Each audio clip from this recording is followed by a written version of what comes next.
Hello, everyone. Many thanks for sticking and staying with us. And thank you also for joining us as we bring you our continuing coverage of the Ghana Premier League. It's match week 20. It all started yesterday. And today our focus or our lenses will be at the Baba Yara Stadium in Kumasi, where home side Asante Kotoko welcome Basake Holy Stars Football Club. Must-win encounter, especially for Basake Holy Stars, looking at their precarious position on the league table. But unfortunately, they have a Herculean task to climb as the African flavors. Now, at Didi Jollof, there's a lot you can crave for. We've got the goat and jollof chicken.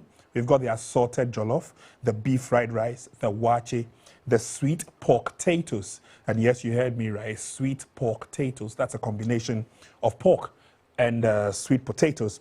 Then we also have pork kiliwili, plus more, I should say. Now, we are located inside the University of Ghana Jubilee Hostel, and at Osu, you can find us on the Quest Street.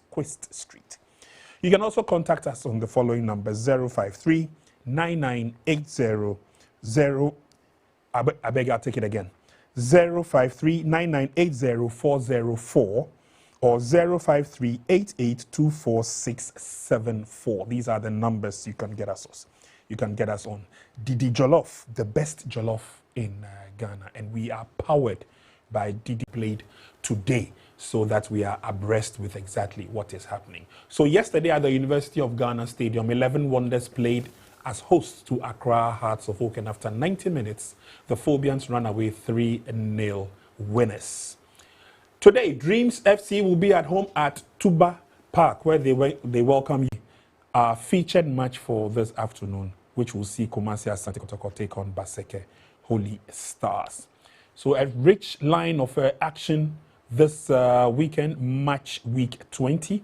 Concentration will be on these two teams, Asante Kotoko and Basake Holy Stars. Before we get into the game itself, let's revisit the University of Ghana Stadium, where 11 Wonders dared the might of Accra Hearts of Oak. It didn't go too well for them, trailing 0-3 after 90 minutes. It was a game that Accra Hearts of Oak came in with a lot of vision, but I must conclude that they messed up pretty much most of the chances that came their way. And for their host, it was not as smooth sailing, one-way traffic in the course of the game. And Nanedu, you watched the game and you watched it critically. Let's take a look at the main game, but in halves. How did you see the first half, the might? Around the 18 about to score goals anytime he's playing for Accra Hearts of Oak. When you look at the game from the first minute to the 45th minute, you can see Hearts of Oak were putting a lot of pressure on them. But chances. Just blowing wide one of the chances they had. They missed a lot of chances. There's Boateng, the young guy in the Hearts of Oak team, who missed that crucial chance for Accra Hearts of Oak. They have a strong team, but to score goals, that has been a major problem this particular season. I spoke to Masu Didi Dramani in the course of the week. They've been training on several occasions this particular week. In fact, 3 of the days in the course of the week, they train 2 times in a day. And the second part of the training has all been goal scoring, and they have been training and making sure they will score goals for Accra. So Hearts of Oak from day one of the Ghana Premier League, these are the areas that they are lacking in the Ghana Premier League. To get the players who can score consistently for the team has been a major problem for Hearts of Oak. We saw a lot of reactions, mixed reactions from the fans in the stands.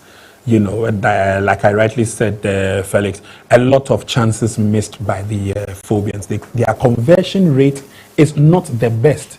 And if you listen to Coach Didi after the game, he complained about it. Now, how do you win matches when you are creating, but you are not scoring? Although what Hearts have as their advantage is that they are also defending well. And so it seems like everything is okay for them. But of course, for their head coach, all is far from okay. Well, if you look at Hearts of Oak, they've been struggling for goals, not just this season. In fact, in the past 2 seasons, over the last couple of seasons, it's been something that they've been struggling with. And even the season when they won the double with Samuel Boydu, when they won the MTN FA Cup and the league, they had Banya, who had scored just 7 goals, and they are struggling. And I've always been saying that if you look at a team like Hearts of Oak, most of their success have always been based on goal scoring. And I've been mentioning several times the Prince of Goals, Ishmael Lado, Dombo, they had the quality. They had the quality, but in recent times, Hearts of Oak have been struggling. And even in times when they were struggling to get goals in games, they had midfielders who were complementing. Look at the reaction from the of course. And we've seen this reaction throughout the entire season. If not for the 3 goals that they scored in this goal, Hearts of Oak actually had scored the same number of goals as 11 Wonders. And that is very, very bad. We have this saying that goes that, you know, defense wins you titles, but goals wins you game. Because if you keep a clean sheet and you don't outscore your opponent, it would always be difficult for you to win this game. This is the first time this season that they've been able to score, you know, 3 goals in the game. So maybe it's a positive sign, you know, going forward. And I also love the fact that the goals came from different players on the pitch. If you look at Hearts of Oak, I think that this is a very good result for them. And yesterday after the game, I think Abdul Karim, the midfielder who they signed from Nations FC, said, look, you can't miss this chance. And it's quite this is, imagine this game was goalless and you're about 80 something or 90 seconds. In the second half, right after the first half. You understand? After 7 minutes, you missed that crucial chance. That is so. The lack of concentration when they get into the most important part of the pitch, which is the 18-yard box, it's quite surprising. And if you look at, if you've watched Didi Dramani's team, they don't take shots outside the box. Hardly do you see them taking shots outside the box. They work the ball into the byline, cross it, and you expect a player in the 18 or the 12-yard box to get a touch to it, or maybe score from a set pieces. And for Hearts of Oak, I think that among the title contenders, Midiema, Ediana, Kotoko, who we will be discussing in a short while, they have brought back even Albert Amoa because they need the goals. Exactly. They've signed a player called Dogo. Yeah, and then Morfin Donso as well. It tells you that it is a department that they feel can help them win the league. But you can't say same for Hearts of Oak. And it's quite sad because they have a transfer ban on them, so they can't even go to the market and make good use of getting a goal scorer. But what they have to do is, for now, your strikers are not scoring. Try as much as possible to get the midfielders to score. Boateng in this game offensively was very good. Martin Kakari hasn't been very consistent for Hearts of Oak since his sign from Asake, and it's been very, very, you know, bad for them. But Hearts of Oak, good results for them. They are still in the title race, but they need to start scoring goals if they want to win the league. Let me pick your mind on, and let's try and get into the head of Didi Dramani. We have seen players who, when given the opportunity, well, they rise and shine. Maoli Wayo, typical example. He came on as a sub in the game against Hohoi. He came to score. And then he came to score. Today he started, he has scored. Again, we've not seen flexibility in the start of the likes of Martin Kakari, as you said earlier on. Do you think that Didi is still trying to couch or put together a team that formidable, and hence he keeps changing the players as and when? I think that for a coach that comes in, you come in, there's materials available. How many players did he sign for the team? Apart from Abdul Karim, George Ali Mohammed, and George Paku. Yes, the other players, Frank Doku, or the other players were already you know there. You understand? For Solomon Agbashi, he was one player. In fact, if you want to go to Solomon Agbashi, actually Hearts of Oak wanted to sign him before Benjamin Asari, so he was already in the pipeline. And then you come in trying to change the team that has existed for 2 seasons, because Ouattara had this team for 2 seasons. You understand? So when a coach comes in, you also want to make your own signing. Then comes the transfer ban. So you have to do with what is available. Try and reshape and remold teams into how you want them to. There's been moments in the game where he's brought in Asma, and then Asma as a 6 or as a defensive midfielder. When we know that he's more offensive minded, but you can't fault him because there is limit. You understand? There's been moments where we've seen, in fact, during the start of the season, we had Kofi Osei Sibi, and then Afrani as a centre backs. But then what happened? He started pushing Afrani into midfield. So because he's limited in terms of the availability of a bigger squad and limited also in the transfer market, he has to start playing chess with the players by moving them into different and various positions. So it is expected. I'm just hoping that Asafo could try and put the house together because every club will need a transfer window to beef up their squad. All right. Let's take a look at the quality we saw on the pitch yesterday vis-a-vis the many chances that were created but missed or messed up by the players. Again, and Nanedo, you told us that coach has been training with the team twice a day prior to this game.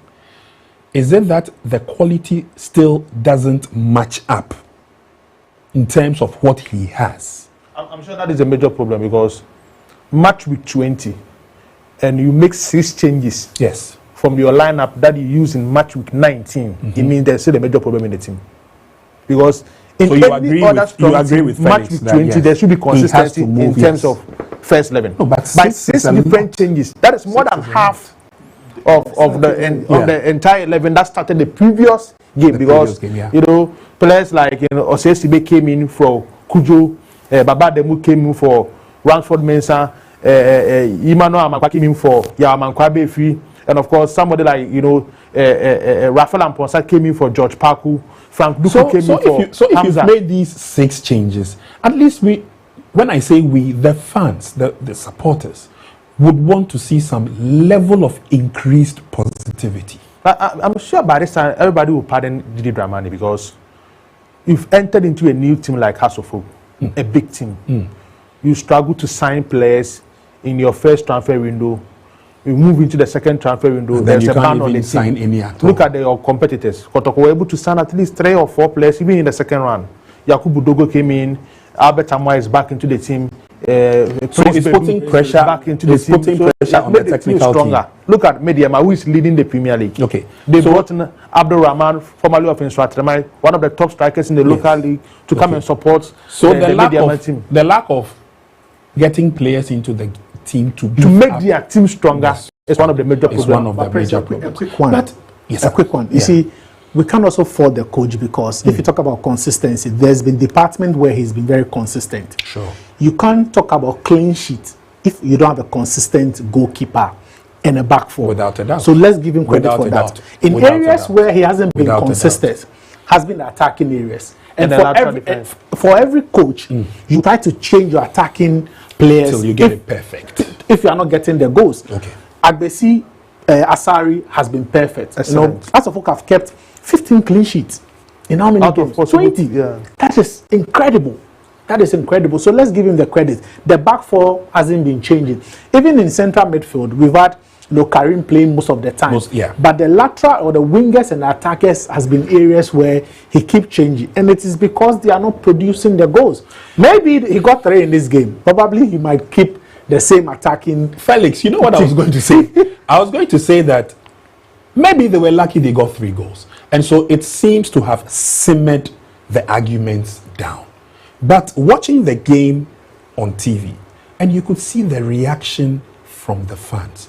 We'll play you one of the clips that we captured. And this had mixed reactions. Let me put it that way. And when we do the replay, we'll explain. Hearts create chances. And for a team, a death in quality like Accra Hearts, you have your assistant coach watching the game. You miss a chance. And look at Ghazali's reaction. Just take a look. It sums it all up. Yeah. It sums it all up. He was 7-3 match exactly. After the media you see, and apart from that, before you come in, let's go back. Watch the gentleman sitting on Ghazali's left.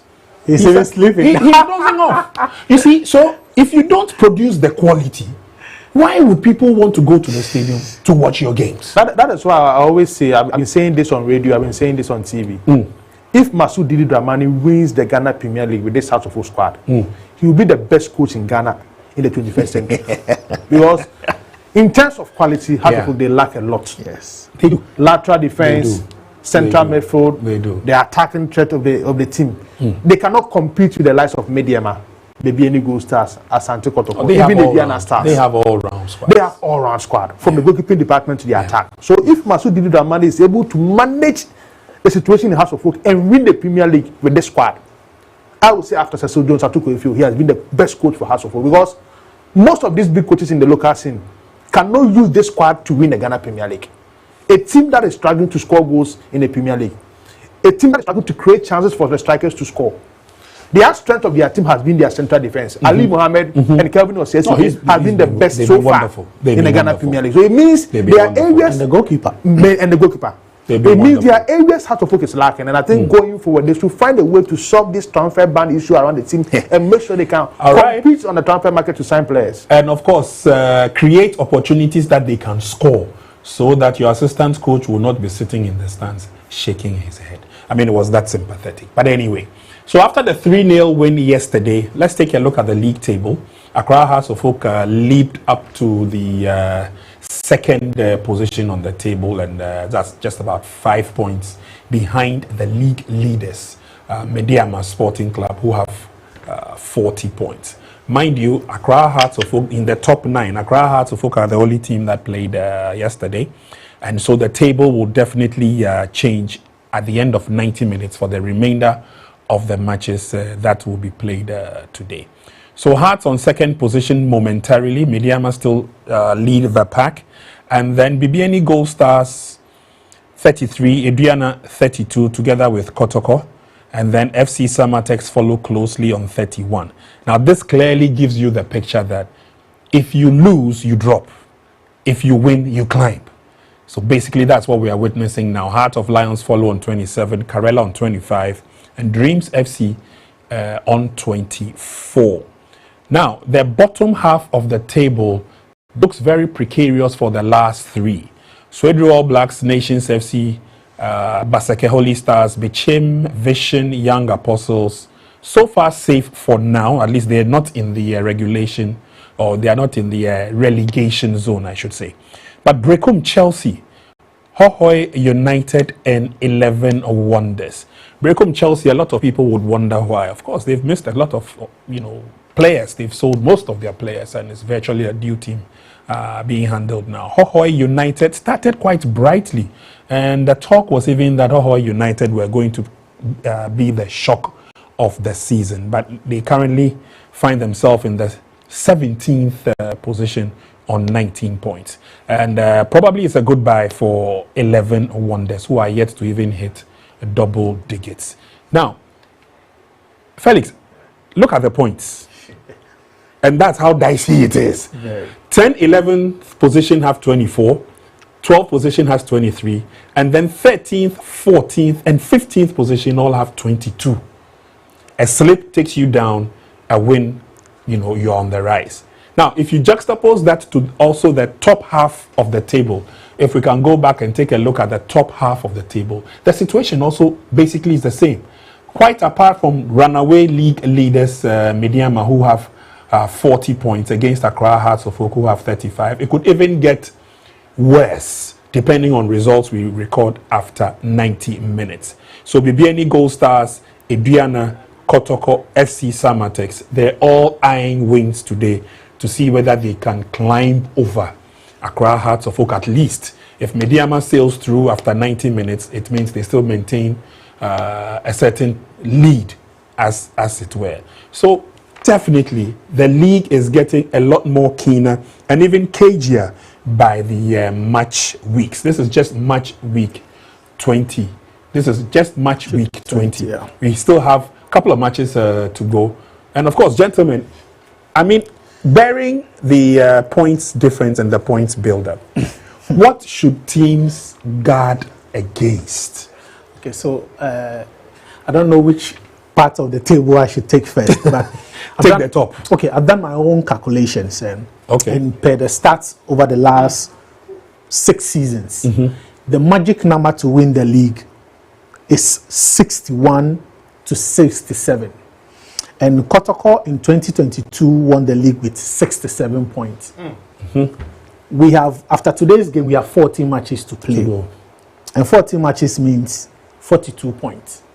And if you look at the points gap, and you look at where Midiama, I wish we could go back to the table, and you see, look at where, the table, yes, where Midiama is now. Midiama have 40 points. 40 points. So basically, if they are able to get half of the point in the next 14 games, they could be league champions.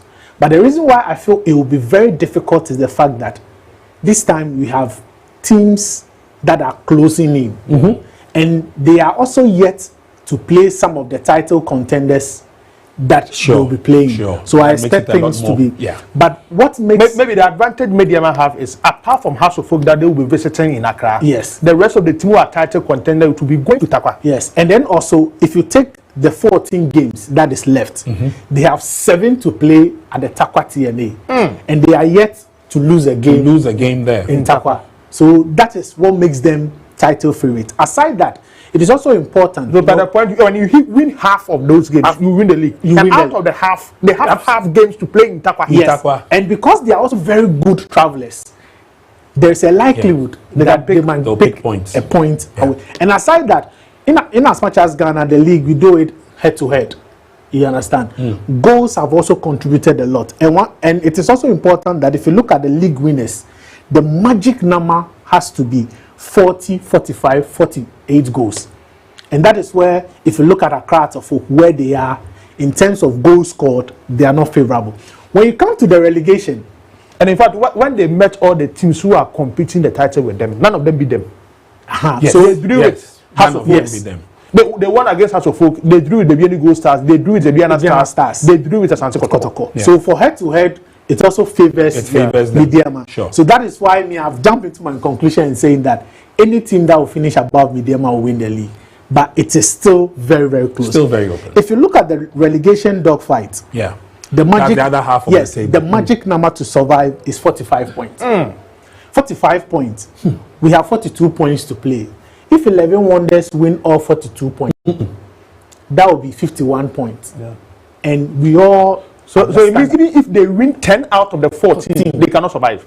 Because 10 out of the 14 will be 39 points. It won't be enough. You understand? Even if they win 11 out of the 14, it will be 42. 42. It will be difficult. Even if they win 12 out of the 14, that will be the 45. Yes, but are they winning and the others losing? That is another point. You understand? So it will be very difficult for 11 Wonders to survive. People will say miracle. I don't see this. This won't happen. It will be like one of the wonders of the world, unless they are winning every match and then all united. And you understand? So it is going to be very difficult. So for teams that are even 10th, nobody is safe. And in fact, if you even look at the league table, even Hearts of Folk, who are second with 35 points, are not safe. So it means even when you have 25 points at this point, you need at least 20 more points to survive. So it's we are in for a very good, and that tells you how competitive the league has been, this season. We hope that it will continue, throughout. You see, I say this because there's been moments when you get to the 25th, 26th match of the season, and people are saying friends and family, and you see, we don't have evidence, but sometimes you watch some of the matches and say no.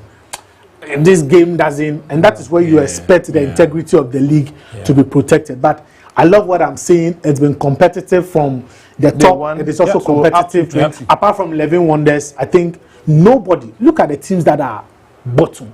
Become Chelsea, coached by one of the coaches that won the league. That is why Hohoi's game today is crucial. Because if Hohoi lose today at home, they may join them. And they are playing against which team? Is it Vision or so? Vision FC. Vision FC. That is a very crucial team. That is a very crucial game. And you see one thing about Vision. One thing about Vision, because they have a very good home record, that could aid how to finish the league. You understand? But Hoho United have also had a very good, home grounds, and I think that this is a game that they should win. But we are in for a very long title race and regulation fight. From match day 21 up to match day 34, you dare not miss, because the permutations are just a lot, positively and negatively, depending on which side of the divide you're on. Okay, let's now concentrate on today's action. Kumasi Asante Kotoko, they are welcoming Basake Holy Stars to the Baba Yara Stadium. And whilst we go through the discussion, we'll take it from the angle of Kotoko's last 5 fixtures, so we have a fair idea of what kinds and levels of consistencies Kotoko are showing right from their last 5 matches. Now, Nedu, I'll give you the start. Big game. And when you look at their last 5, they've drawn 2 and won 2. They only lost the last game of the first round to Sweden Blast by 2-1. So it means in the last, 2 games has been a draw against Bekum Chelsea, and of course a draw against Bibiani Gold Stars. It looks like they are picking up. It will depend on today's game against Basake. You remember their first game that they lost in the Ghana Premier League was against the Basake Holy Stars team at Basake home ground. So it makes the game today a crucial game for Asante Kotoko. They should find a way to get a result. If not, there will be a lot of pressure on this current technical team of Asante Kotoko. And when you look at their setup, it's good, players are coming back from injury and key players are returning to full fitness. It makes the squad, compete among themselves for the coach to select the best for official games for the club. So it means the game against Basake today is going to be a crucial game for Asante Kotoko. I wouldn't want to say anything less, because obviously Kumasi Asante Kotoko know how important this game is, and we just made reference to the league table, the positions, and what the fight is going to be about. But Kumasi Asante Kotoko playing at their favorite home ground, which is the Baba Yara Stadium. They'll have the fans behind them too. It will be good censorship. But they are playing against Basake Holy Stars. And again, let's take a look at Basake's last 5 matches and see how well or otherwise they have also done. And Felix, clearly for Basake, can I say that they are willowing in there? I mean, 2 wins, 2 losses, 1 draw. Consistency may not be a key word to describe them. I mean, they lost to 11 Wonders, who are a struggling team. They lost to Dreams FC, who have showed potential, But apart from that, a comfortable win against Hohoi United and another win against Bechem United seems to have risen their strengths, as it were, although their battle with Mediama ended in a pulsating 1-1 draw. Yeah, I think that if you look at since Johnson Smith came in, they've done quite well. Oh, they've lifted themselves. Yes, their first game was against Kotoko. Kotoko, yes, that's when they defeated Kotoko in that outstanding game. And if you look at this kind of results, for me, I think that the blip would be the 11 Wonders game, because the 11 Wonders are the whipping boys. Everybody is expected to pick points in them. But they are, in as much as they are bottom of the league log, they are not that bad. They are not that bad. Against Dreams at Tuba, Dreams will beat a lot of teams at Tuba, so it wasn't quite surprising. But what makes this game very tough for Kumasi Asante Kotoko is the fact that when it comes to playing the big boys, Johnson Smith and Basake have a way of approaching that game. I remember the game against Mediama. Mediama will have to come last minute to get a drag. I think we did that game here. When, I remember. Even in that game, they had a red card in that particular. They played with a numerical disadvantage. Yes, in that particular game. And aside that, we should also forget that they've gone to away games. They went to Doma. They pick a point. They beaten Nations FC. They got a draw at Mediama. So when it comes to, and even I think they beat Samates as well. So when it comes to the big boys, if you look at their form against league winners, they have had very good results against them. And Johnson Smith, these are the kind of games that he loves. Games against the big boys. I'm sure maybe pre-match he will come and talk about how he doesn't need to motivate the boys. Only Kotoko football, Kumasi. You understand? The transfer window is still open. We know moments where people go up against players go up against Kotoko, exhibit some wonders, and then the next day you see them in the Kotoko shirt. So that in itself will be a huge, motivation for the boys. Sometimes coaches will tell you when you are playing against the big boys, you don't need to convince the players. Oh, you are playing against us. You are playing against Kotoko. I don't need to come and tell you what to do. This is a huge opportunity. The game is live on TV. A lot of people will watch. Go out there and go and show me what you can do. But I think for Kotoko at the Baba Sports Stadium, they should be the favorite to win. Especially when they know very well that Mediama is playing at home. There's a 90%, 95% possibility that he will win against Karela United. Has have already won against, and in the next 2 matches, they come up against us. Exactly. 22 or something. Exactly. So they need to make sure that they are still within the time. At this point of the season, there is no room for mistakes. There is no room for point. And we have to be very honest. You know, Karim Zito is under a lot of pressure.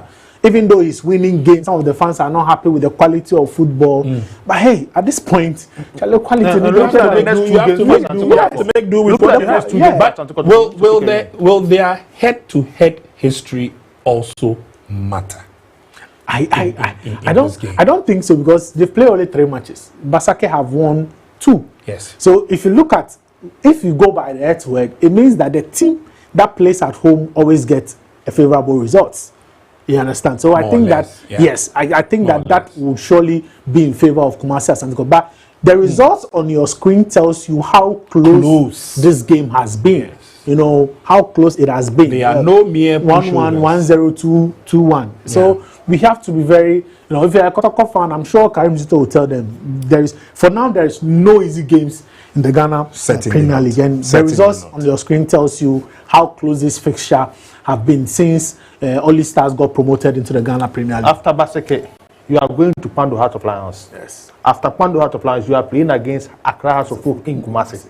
So if you don't win against Basake, pressure will be on the technical team. Yeah. You have to find everything possible to get that particular 3 points, especially when your last 2 games, a draw against Brekum Chelsea, and of course a draw against Bibiani Gold Stars. So you need to pick that Basake win to make a big statement ahead of the game against Pando Heart of Lions and of course House of Folk.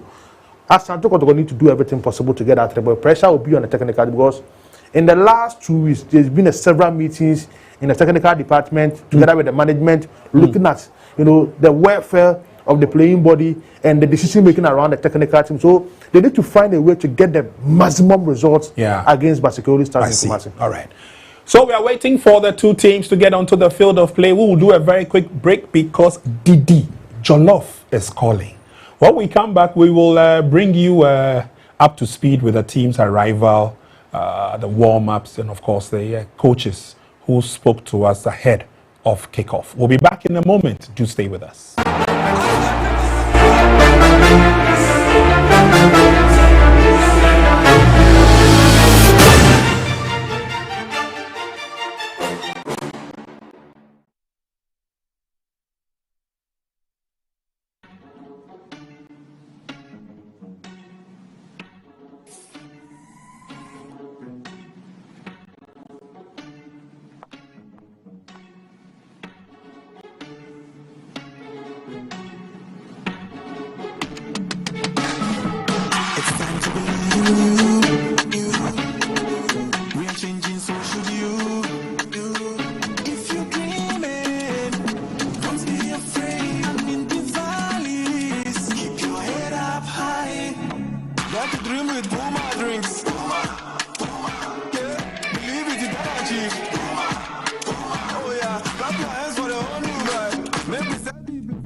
Drinks, a whole new vibe. Another quality product from Casa Precon.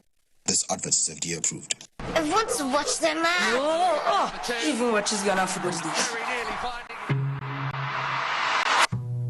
Do you know Charles Taylor? The president. Charles the Terror Taylor. He terrorized defenses with his dribbles. Who know Don Bote?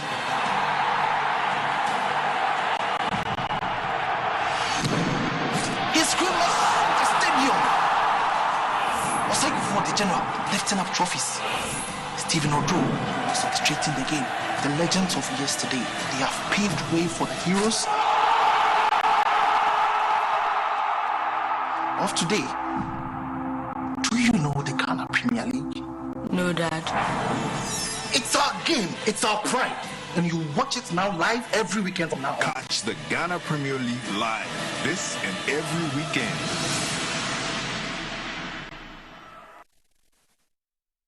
Welcome to Max by. Babe, me sending messages. Hey Jerry, this is your phone. Who've you ever paid for cramp pill? What is this? Babe, relax. Today is the day I turn water into wine. We're in the promised land. Max Bar is here to save us, okay? Don't worry, I'm coming. Make sure you don't embarrass me like you did the other time at the chopper. Oh, Mama, hopefully I am. Hey, it's a boy. boy. Message means Welcome to Max Buy. You're welcome to Max Buy, Ghana's #1 electronic retail store with brands like Tecno, Itel, Infinix, iPhone, Oraimo, Edifier, and Synix. We have over 40 shops nationwide, a convenient payment plan, online shopping, and home delivery. How may I help you? You know, my queen deserves the best. Show me your top gadget here. Now you need the effect. That was the same thing you said at the shoe shop the other time. I heard it Chaliwa Jerry! Madam, don't worry. At Max Buy, we have everything for everyone and every budget. Babe, imagine our anniversary selfies with this Tecno Camon 30S. Everybody would think that we are Ghana's Jay-Z and Beyonce. Welcome to Max Buy. Power couple, papa. Power couple, our phone into me power. Max Buy has flexible payment plans for us. Oh yes, you can pay in installments. Hey, Yakuya, and who said this is your? At Max Buy, we've got it all. Mobile phones, smart TVs, air conditioners, kettles, microwaves, blenders, and more. What's your payment plan? When are you going to start chasing me for it? Relax, Jerry. Max Buy makes it convenient for everybody. You can pay daily, weekly, or monthly. Just focus in making Madam happy. That's all. Okay. With over 40 shops nationwide, flexible payment plan, online shopping, and home delivery. Welcome to Max Buy.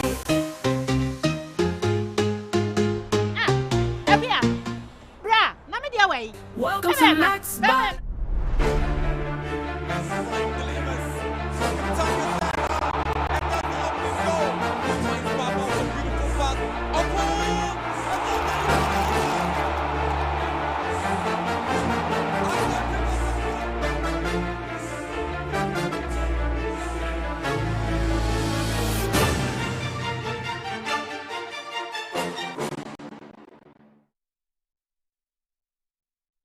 You're welcome back into the studios here at Max TV. We're getting ready to bounce into action very soon. We will get the green light, and then we'll be crossing over to the Baba Yara Stadium in Kumasi, where Asante Kotoko are waiting patiently to take on Basake Holy Stars. The other matches that have started already will bring you up to speed with that, whilst we also take a look at how the teams comfortably arrived at the stadium to go through the pre-match formalities. But first, let's go to Tuba, and we can tell you that Dreams and Young Apostles, the match has started in earnest. And then at the Swedru Stadium, Swedru All Blacks and Ediana Stars is also underway. No goals yet. However, at the Hohoi Stadium, the good news is that Hohoi United are leading Vision FC by 1-0. So these are the results so far, and I'm sure by the halfway mark, when we bounce back into the studio, we'll have more updates for you. But let's cross over now to the Baba Yara Stadium. The coaches are ready to talk to us.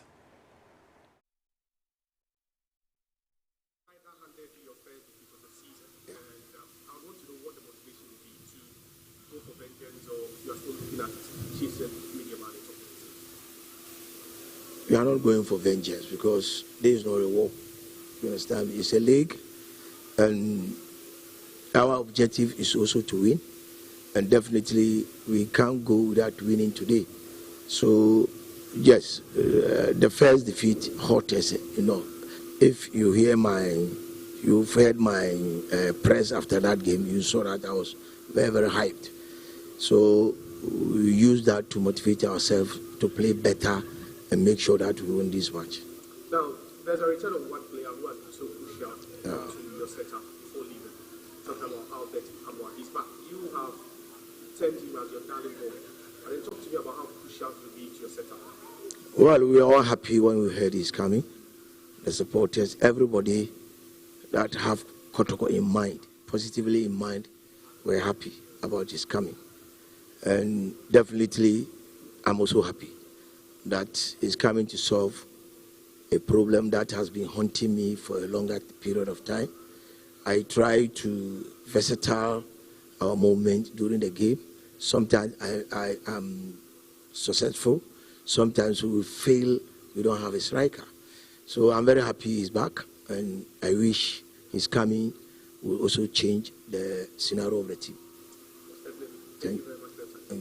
Talk to me about the game plan for today. You have Boa, who has got 6 goals for you already this season. Okay, we are taking this match as a normal 11-a-side. So I don't think there's anything that I can say about this match.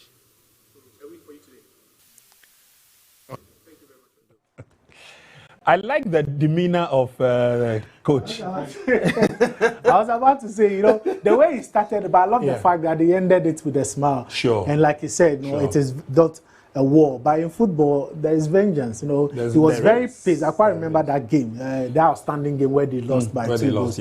Poor defending from Kumasi Asante Kotoko. They went into that game very tired because they had played a lot of games. They were coming from Samra Boy. Yes, because of their participation in the CAF Confederation Cup, and then also had a lot of players out injured. So, like you said, it should be a motivation coming into this game. And the fact that another extra motivation will be that they've dropped, a couple of points at home that they should have been able to. Especially when you want to win the league, your home should be a fortress.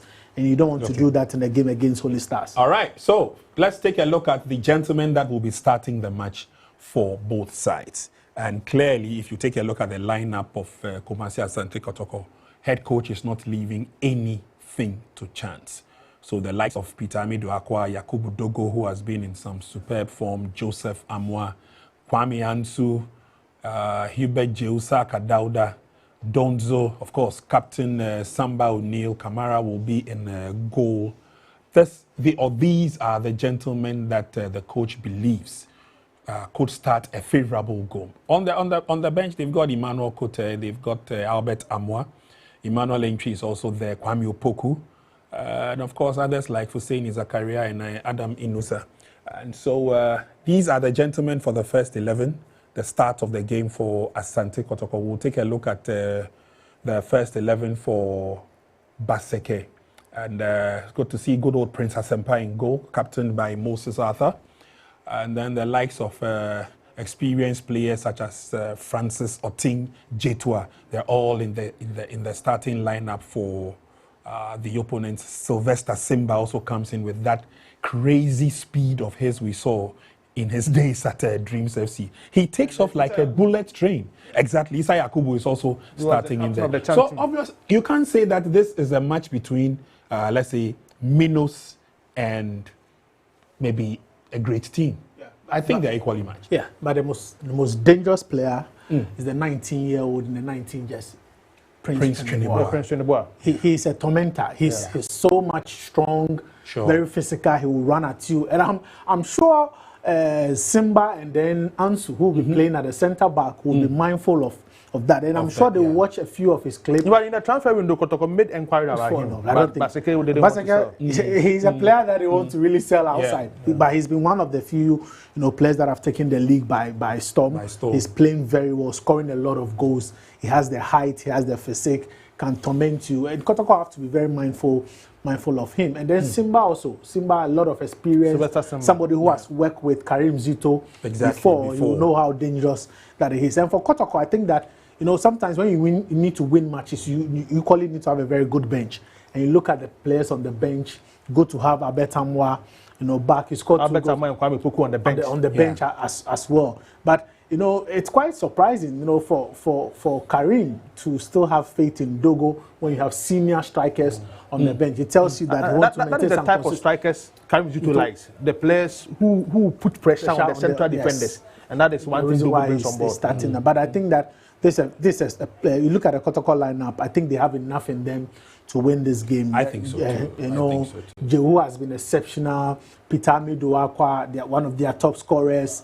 Simba for me is the best defender in the Ghana Premier League, if I have to be very honest. Dauda Saka has been very consistent. But I look at the lineup, I think Kotoko is playing a 4-3-2-1 formation, looking at how they want to Peter and then Saka on the flanks and then Dogo. How important is it to have Albert Amoa back in the squad? Well, does he hold the magic wand for Kotoko? I think there will be a lot of pressure on Morfin Donzu.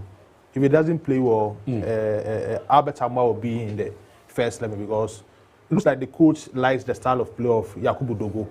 After speaking to him personally in the course of the week, I spoke to him, in the course of the week about the Kotoko team, how they are preparing for this particular game. He likes the way Yakubu Dogo plays his football, and he was impressed about what he saw in Bibiani Gold Stars game. So Yakubu Dogo will be one of the key players for Asante Kotoko. The competition will be between Albert Amoa and Morofin. Okay. And I think Albert Amoa, as time goes on, he will take over that particular position. And sometimes they may decide to go for a 3-man midfield because today he's going for a direct 4-4-2. Hubert Jau and Prince Bedu as a double pivot. Peter Miduakwa and of course Saka Dada from the flanks. And Morofin Donzu and Yakubu Dogo up front. Samba Onel Henry Ansu central defense. Joseph Amoa, formerly of Legon Cities, and Lord Amoa at the lateral defense and Camara in the pool. So when you look at the players from the bench, Kwame Poku can come in the second half. Albert Amoa can come in the second half. Okay. And Adams can come in the second half. So they have a strong squad. It's quite deep, yes. After match 20, I would say this is the strongest Kotoko squad ahead of the game. Let's recap some of the highlights of Albert Amoa and what makes him a potential. Because clearly, if Kotoko have faith in him and received him back, you know, on a loan spell, it clearly tells you that he's got an eye for goals. Yes, I look at him, I think he has everything very good with both feet. And then also, he scores spectacular goals. And then when it comes to being good in the air too, he doesn't have that height, but he's also very good when crosses are coming in from either flanks. And he's also one of the few players who plays as if he is not under any kind of pressure. I mean, if you take a look at the goals he scores, he takes his time, places it, and always ends with... I'm happy he can bring that form that he was having before he moved outside, because he was one of the candidates for players who are likely to go to the World Cup with that form that he was playing for Asante Kotoko. He moves outside for the last 3-4 months. Coming back into the team, is he coming with the same kind of form or things have changed? Let's see how things will go. Exactly what I was talking. If you look at the game against Kwara, he was going through the defense with his left. He's very good. I think way back when he was playing for Great Olympics, and if you look at the stat that was input on the screen, 32 Ghana Premier League games, 14 goals, quite impressive. He had a very good season last season, and then the start of the season with Kotoko into a left for Libya where things didn't really... Classic goal scored there. We just hope that... I don't know what happened when he left. He left for Libya. I hope psychologically whatever happened doesn't affect affect him. But look at this is quite impressive. Because you passed the comment that he played for Accra Great Olympics. Yes, he did.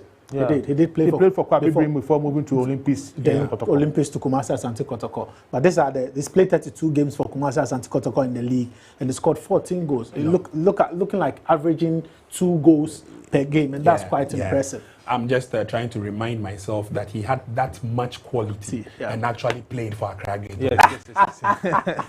And that clearly tells us that you support Olympics. It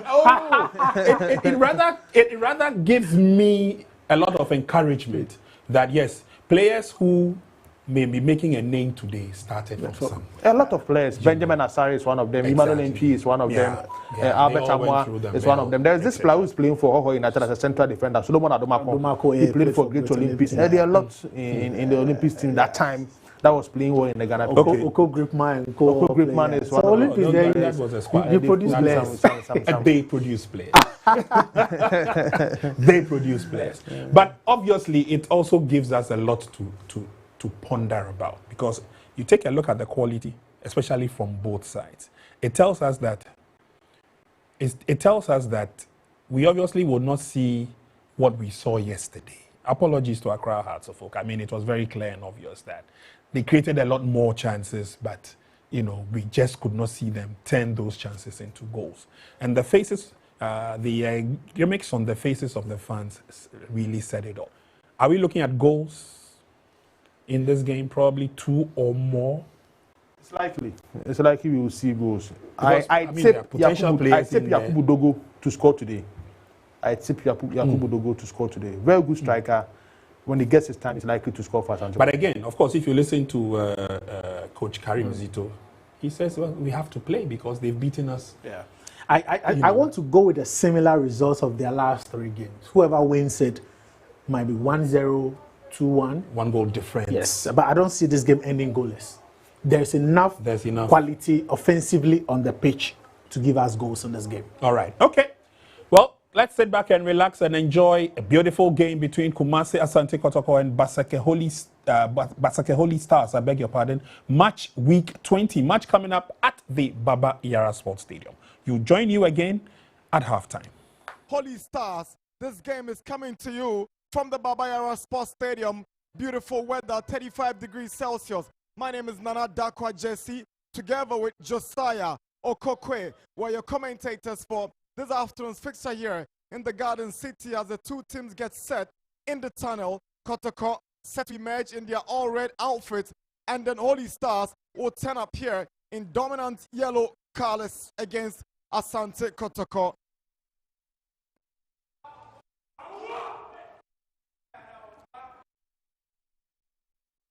Bibiani Gold Stars almost fell to Asante Kotoko last weekend because of Kotoko's amazing second-half performance.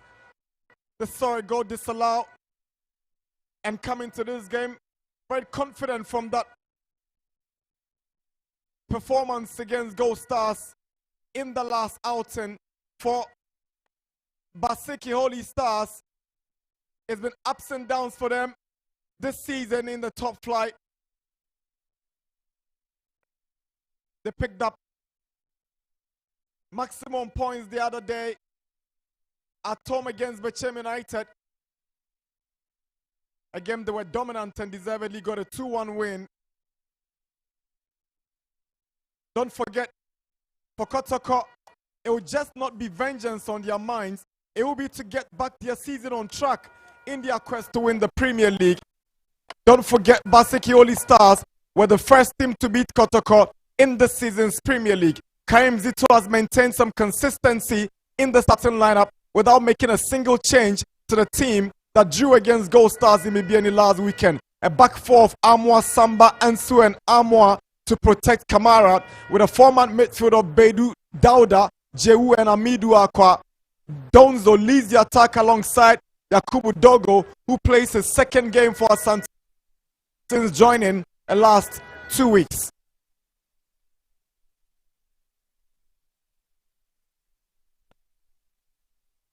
Some kind of pressure on Abdul Karim Zito. He knows too well that a win for Kotoko will make them real contenders once more, especially when their rivals Hearts of Oak pummeled 11 Wonders yesterday at the University of Ghana Stadium in a 3-0 victory. That intensifies the pressure on the Porcupines to also make amends. Johnson Smith knows this Kotoko team too well. He's been in and out of Kotoko as an assistant coach and as a youth team coach. Only recently, he was at nearby Nations FC. He parted ways and joined Basake Holy Stars and inflicted Kotoko's first defeat of the season in his maiden game for Holy Stars, who win the toss, gets to choose where they'll play from, and Kotoko will do the kickoff. Our center referee today is Nathan Anafo. He's assisted by Theophilus Akugri and Richard Kwekunate. Yakubu Hassim is our fourth referee, and Samuel Odronya, the experienced football administrator, is a match commissioner. Johnson Smith has made 4 changes to the team that beat Bechem United the other day at home as Sempari replaces first choice goalkeeper Dubi Kasitabi with a back four of Blay, Ata, Boazi, and Asante, with Amponsa coming in to replace, going out for Yakubu Isa to replace him. Simba Sylvester is maintained from the last weekend's game. Kwesin, Jetu, and Cheneboa are like the date last week, and there's a place for top man Boniface Blay at left back this afternoon. Big game for Asante Kotoko. In 3 games, they haven't won a single one, and they are yet to score in their last 2 games, Josiah. It's pressure mounting on the Porcupine Warriors, and like you rightly said, 3 games without win for them means that they've slipped. Chances of winning the league has become thinner and thinner over the last couple of game weeks. But then there's a game they'll be looking at after dropping point here against Recruit Chelsea last time out. They'll be hoping to make amends in this one. It is a crucial game, and perhaps maybe vengeance could be on the minds of these players after they lost for the first time this season to this Basake Holy Stars team.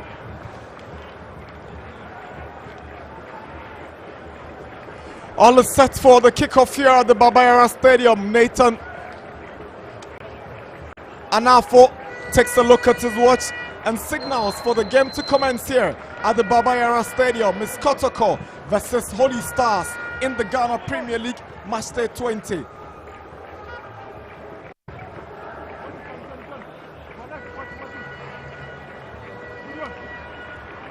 Kotoko playing from right to left, defending from the Asukwa end of the pitch, with the Holy Stars playing from left to right, playing with their backs at the Amakum end of the pitch. It's Holy Stars in control. Cheneboa.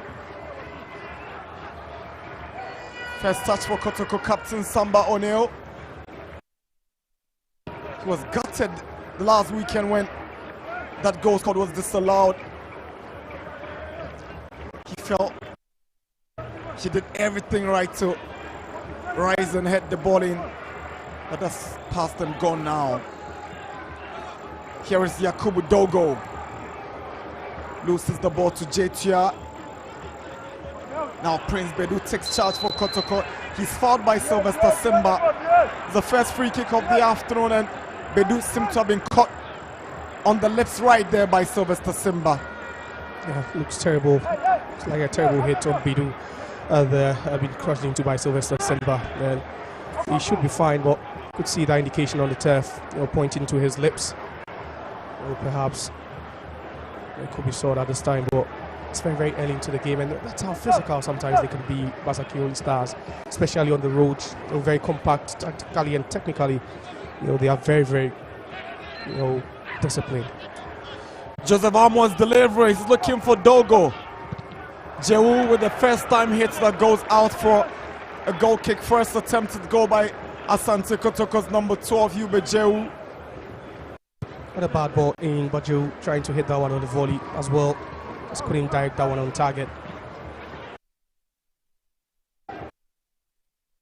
Here is Jewu to Donzo. Joseph Amoa, he's got Aqua on his left. Here is Amido Aqua, sets up Amoa for a cross.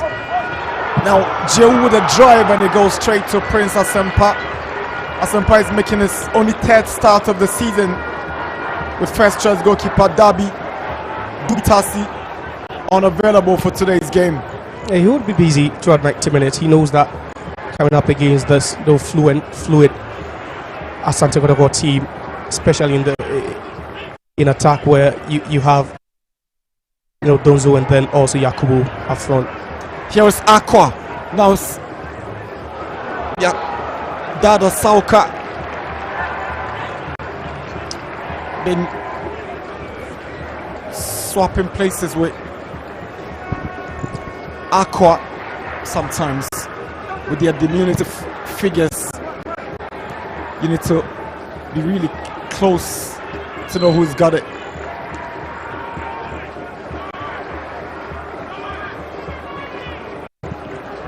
It looks more like a front four for Kumasa Asante Kotoko, and you wouldn't be surprised looking at the fact that Coach Abdul Karim Zito decided to keep, maintain that starting 11 from your last goalless bit against the Gold Stars. And the most positive aspect was the fact that Yakubu Dogo and then also Morfin Donzo struck a very, very good partnership up front, created lots of chances as well.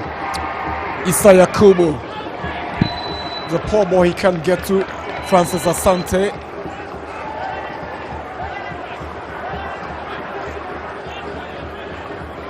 Gold Stars have a date with Brecum Chelsea Mediama hosting Karela.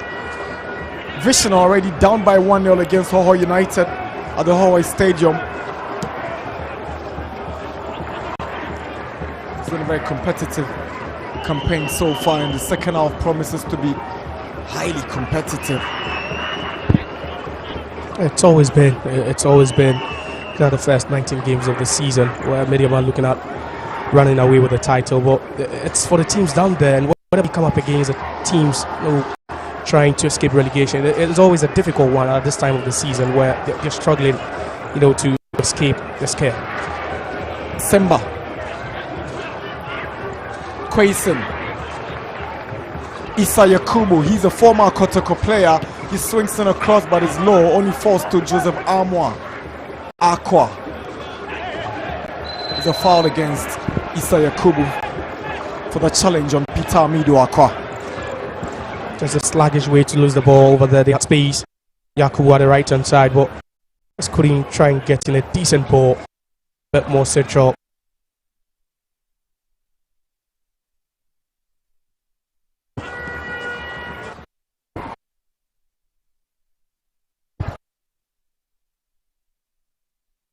Samba O'Neill is trying to find Dogo. Good defending from Jacob Boazi. Francis Asante gets it away on his first Amoa. Final touch coming off Isa Yakubu for a Kotoko throw.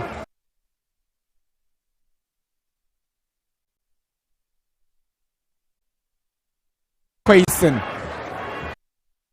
Great show of strength by Amoa. He finds Bedu.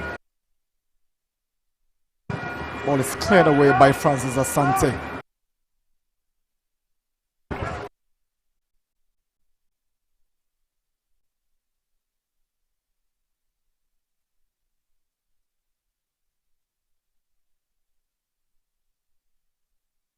Here is Jehu for Kotoko. Poor ball in intercepted by Atta. Now Jetia.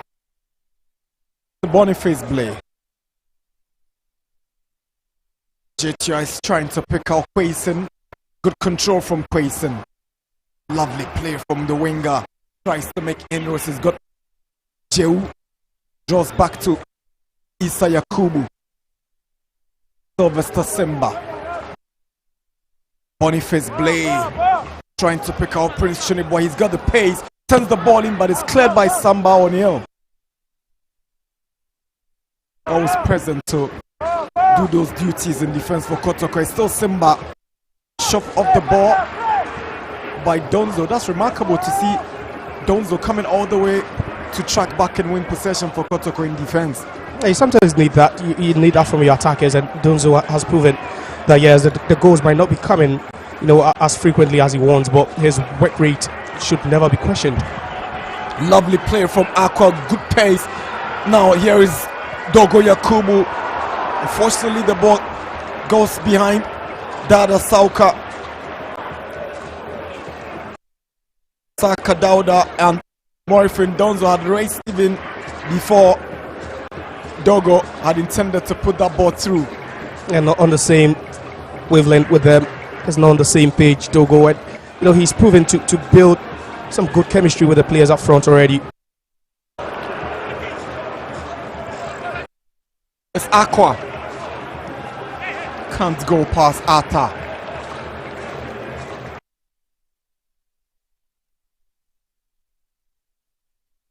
Jehu, good space to drive. He finds Donzo, but ball is cleared away by Boniface Blay.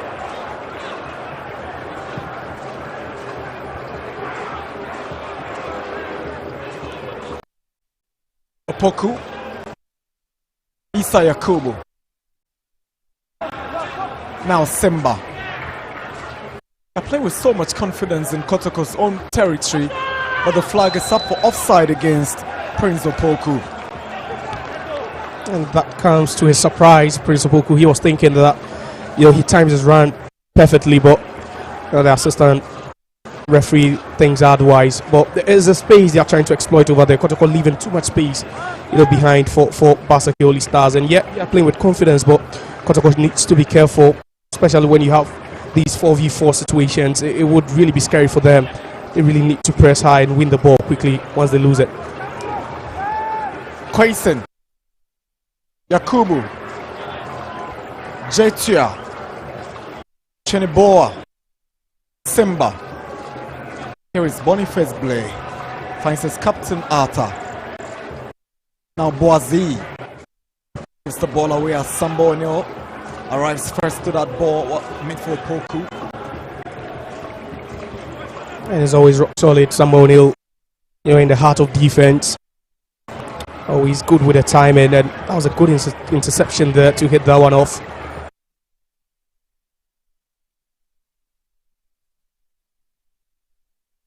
The confidence with which Quayson controls the ball and dribbles passes Marcus is just remarkable. Here comes Simba. Brilliant skill. Hangs on to the ball and hold on to Isa Yakubu. He sees Boniface Blay on the left hand side. He picks out Blay. Got into positional play from Holy Stars. We've done 10 minutes at the Baba Yara Sports Stadium. Asante Kotoko nil, Holy Stars nil.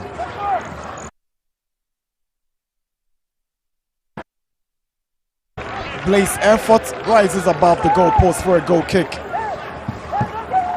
Oh, still rising. from Boniface Blade from the left back position. Made that forward run, found himself in a very, very open space and decided to shoot over there. But Kotoko needs to be careful now. They are coming up against sharp wingers of Basake Holy Stars, very, very pacey as well.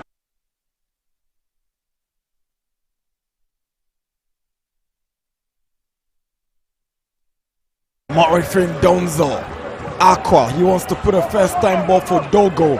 He's up against Ata. Dogo hangs on well, returns the ball to Aqua. Aqua swings in across to the far side, but he can't get to Dausauka. No, unable to control Dauda Saka. That was good intent, trying to switch play, trying to go a bit more expansive there up front. And then accuracy just not there. Here is Dogo. He wants to shoot, he tries to slack from a distance and is drifted wide for a goal kick. Not a good effort from Dogo.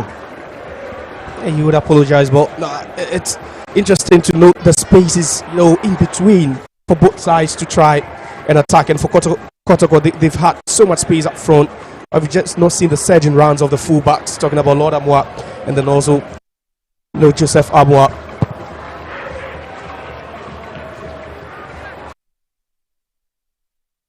Here is Issa Yakubu. He's playing in a more advanced role today, with Jetia playing behind him and providing the cover for the back four, with Simba playing in between. Here is Issa Yakubu again, but that's a lovely tackle from Prince Bedu. The former nations man goes down and wins a foul for Asante Kotoko. He started against Gold Stars and was very impressive. He's been rewarded with another starting place today, and so far he's been spot on, Bedu. Yeah, barely put a foot wrong. Former nations man knows his job very well, provides cover each and every time, and I think he's that type of player that Abdul Karim Zito would always fancy to have him in his 11. You look at his physique, and aerial presence as well. Has that penchant for winning tackles also, in those 1v1 situations, very, very difficult to go past him, and he's really, really been instrumental so far since joining.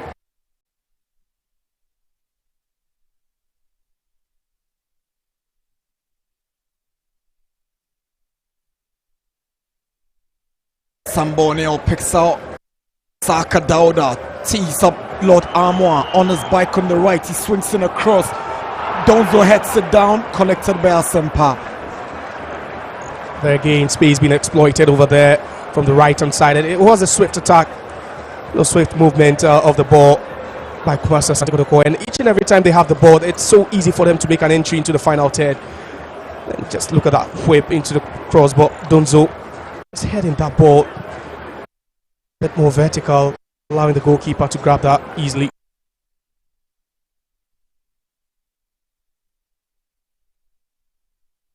Referee whistles because assistant referee is indicating that there was a foul on Kwaisin earlier. He tried to play the advantage because Yakubu Issa had possession, but he goes back to take where the original foul occurred. That's right there. Joseph Amoa on Kwaisin. I think it was a good call. Tried to play the advantage until Basake Holy Stars lost possession of that ball. It'll always be an interesting battle between these two. Kwaisin more, he's strong, pacey as well, skillful. He's not Amoa, but Joseph Amoa at that left back position. Benjamin Chivanyo has put Eduana ahead. In Swedro is All Blacks 0, Eduana 1. Here in Kumasi, Kotoko and Holy Stars are yet to create any clear-cut goal-scoring opportunities.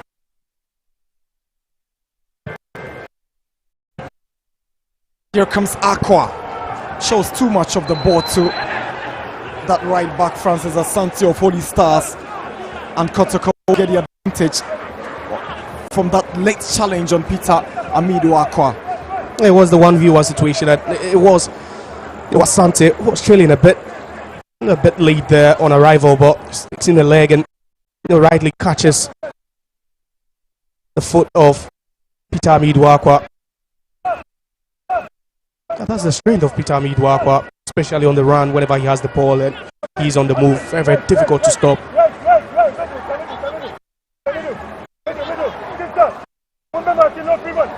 Asante Kotoko currently fifth on the league log. 8 wins, 8 draws, 3 defeats this season. Here's Lord Amoa's free kick. Headed down by Boazi now. Away by Simba. Prince Opoku controls it for Holy Stars. Tries to pick out Chineboa. But Taka Dauda does what to win possession. Finds Amoa now. Bedu gets it away. Asante returns it with a header for Holy Stars. Now Kwesen. Brilliant play from Kwesen. Opoku to Kwesen. He seems to be the main man, the danger man for Holy Stars. Kotoko might have to find an antidote to his tricks and antics. He can be dangerous. Yeah, he is very dangerous. You talk about power, talk about pace, talk about skill, and he has all that in his armory. You would always need to double up on him every time he's on the ascendancy. Boniface blade to Chineboa. Turns around and finds Simba. Simba sees Kwesen on the right. He finds Kwesen. Lovely skill to go past Amoa. Here is Kwesen. Kwesen!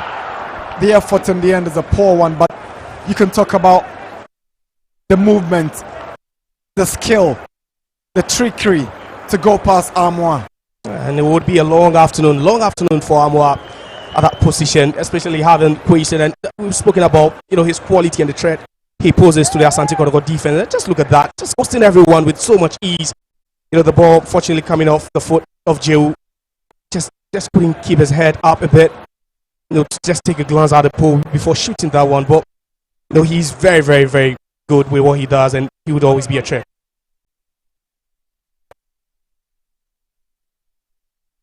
The foul against Yakubu Dogo. It was an initial tackle on Captain Arta, overlooked, then he eventually found Jetia, but that would not escape the lenses of Nathan Anafo. He saw that rightly, and that was Dogo Yakubu with a foul. Just knew it. A bit of a push there. You talk about how he's slotted in so far. It's been seamless for him, but it's just that he's yet to hit the ground running. And he, as an attacker, he would always be expected to get the goals, at least help Domzo with those goal scoring duties.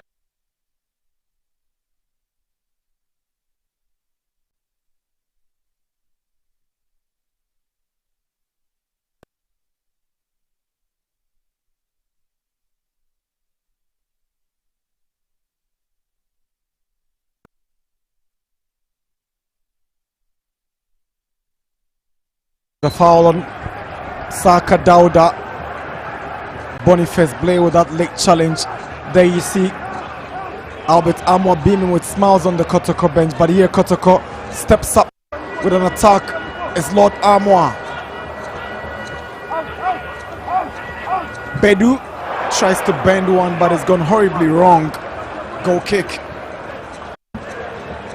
That was a bad hit, terrible hit by Bedu, who found himself in an attacking position there, but it was quick thinking by Kotoko to just restart play quickly, and Boniface out of position, but you could see Amoa making that forward run again, and that ball heading to Bedu, who could only shoot a bit wide. You talk about the spaces, there are quite a lot, but it's all about decision making at this point, making the right choices, and Bedu trying to hit that one from out close to 30 yards out and not directing that one on target.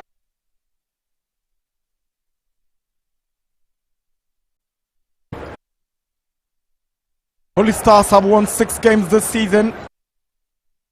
They've only picked up 23 points and like 12 on the log. 8 defeats.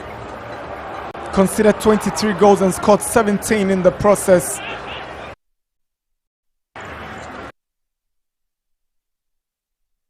Payson.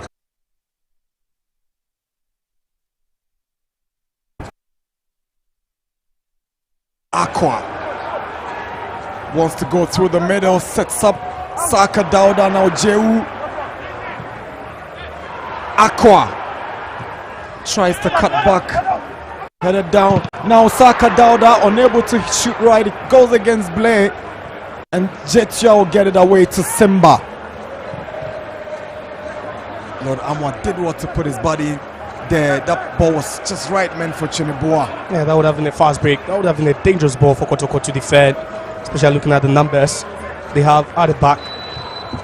Nearly resulted in a quick break, but it's Kotoko. They are turning the ball over too many times now. It's either you are aiming for the goal or you don't lose that ball, especially when you are disorganized in an attempt to attack. And that nearly resulted in a fast break. But just look at that again. That ball through it. You had Peter Midwako racing down to get at the end of it. It was a bit of a poor clearance there by Arthur, but initial shot of the game going off the Basake All Stars defender.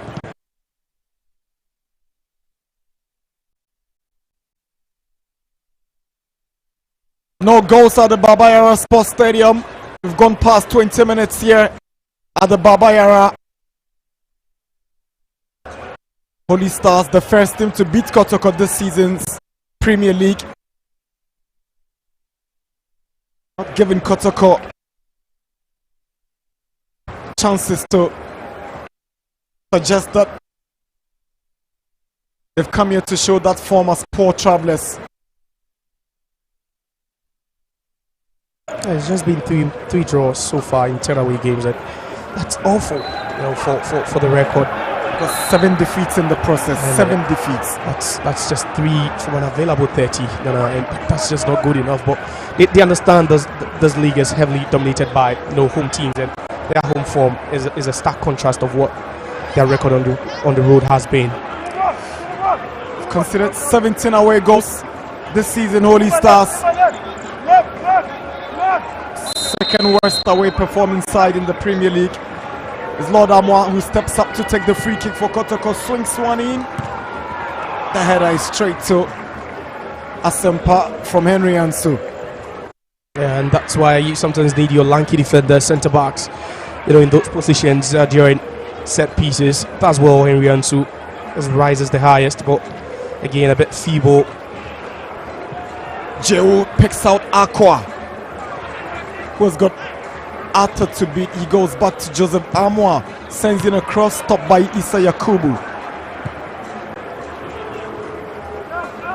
Intercepted by Amoa. Simba returns it to Bedu, but he's almost giving the ball away to Chineboa.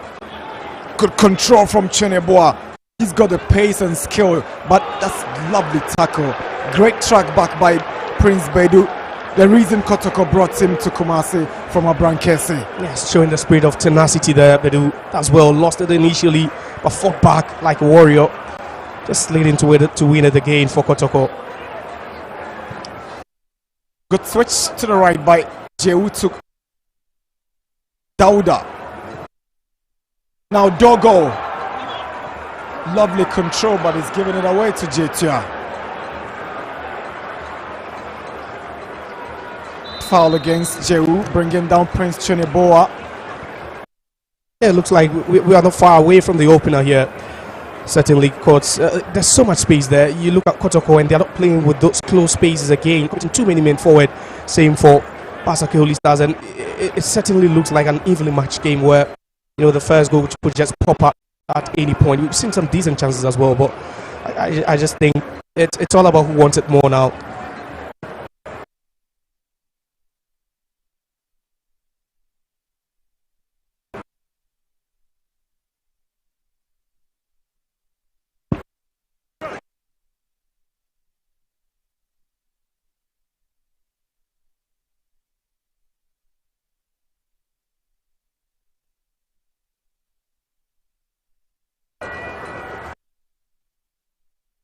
Here is Samba, the Kotoko captain.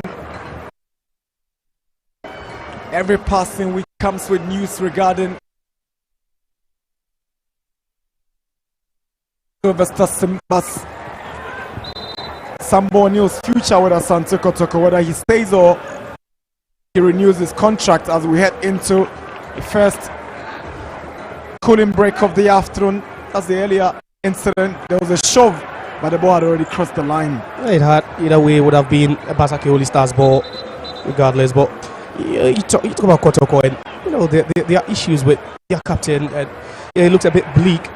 Certainly, fans quite interested, trying to know the future or what the future holds for their captain. But I think he's been their most important player this season, by far their best player. a bit more versatile. He's giving them goals as well. Last weekend, he nearly won them the game at the dance park.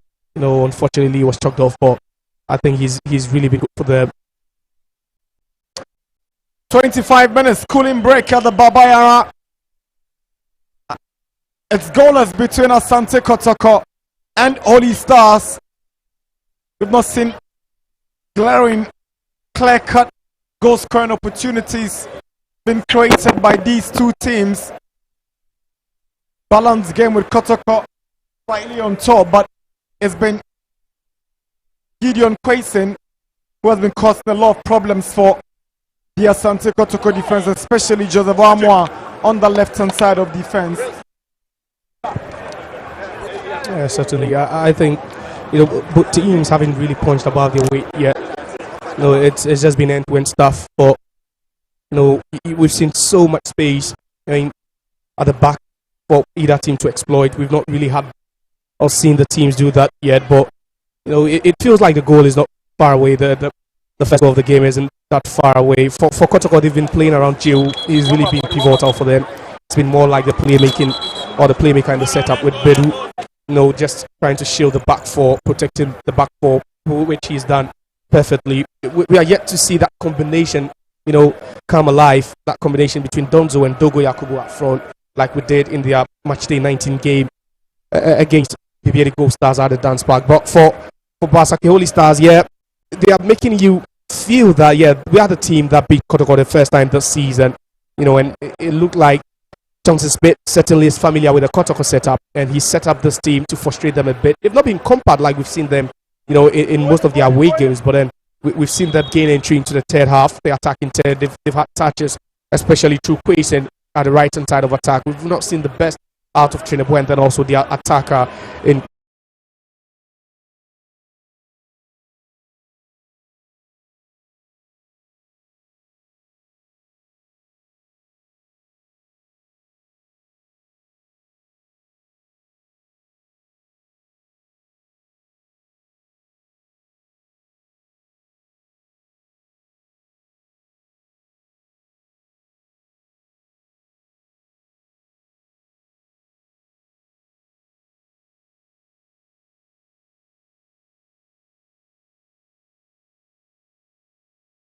development here at the Baba Yara.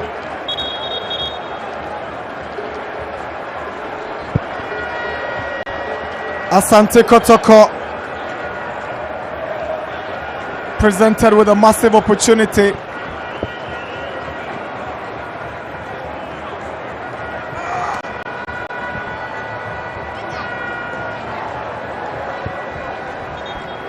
Holy Stars will protest this decision by Anafo. Kotoko won't mind. Saka Dauda still stays down.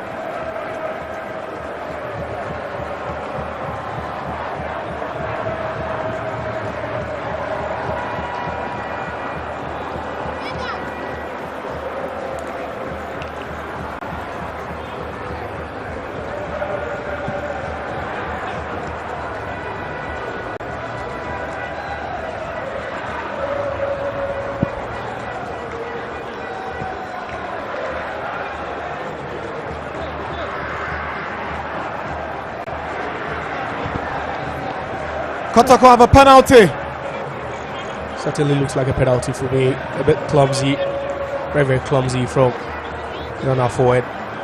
It's I don't know, but he could have avoided that body face.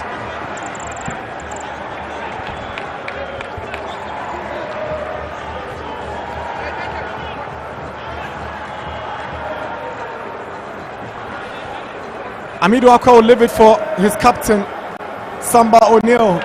He wants to lead by example and take up the responsibility. These are pressure moments. Pressure moments, and you always expect the top guy. Samba O'Neill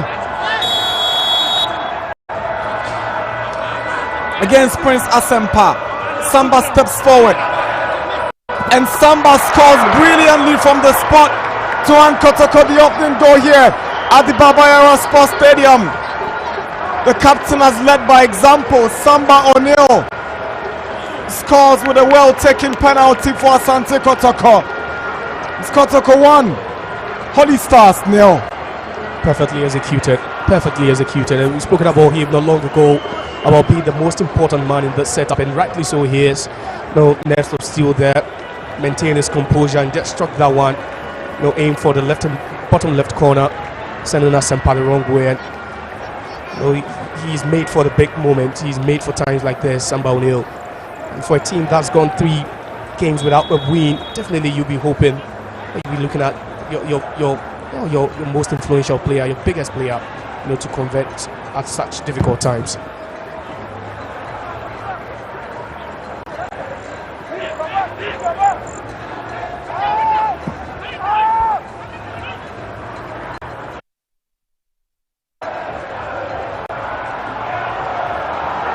Here's Aqua, puts one through for Donzo. Morifin Donzo.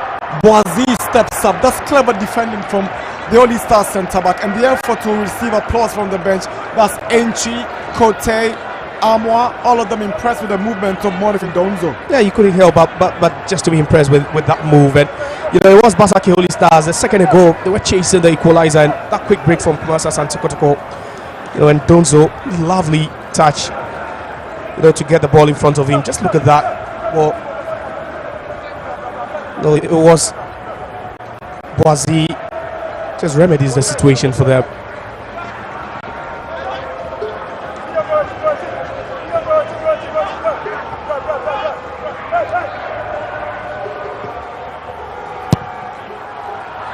Lord Amos corner away by Asempa.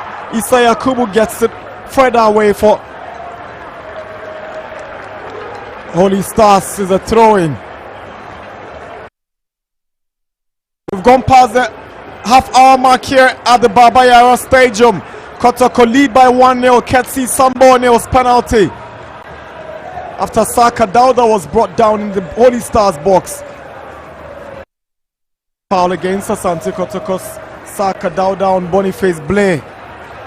Yeah, it was the same combination that won Kumasi Asante Kotoko a penalty not long ago. This time, Blay, the victim there, Saka not allowing him any room at all. But we've spoken about the spaces at the back, and Kotoko did well on the occasion. A bit clumsy though, but it was a well constructed, ball into the box before being fouled.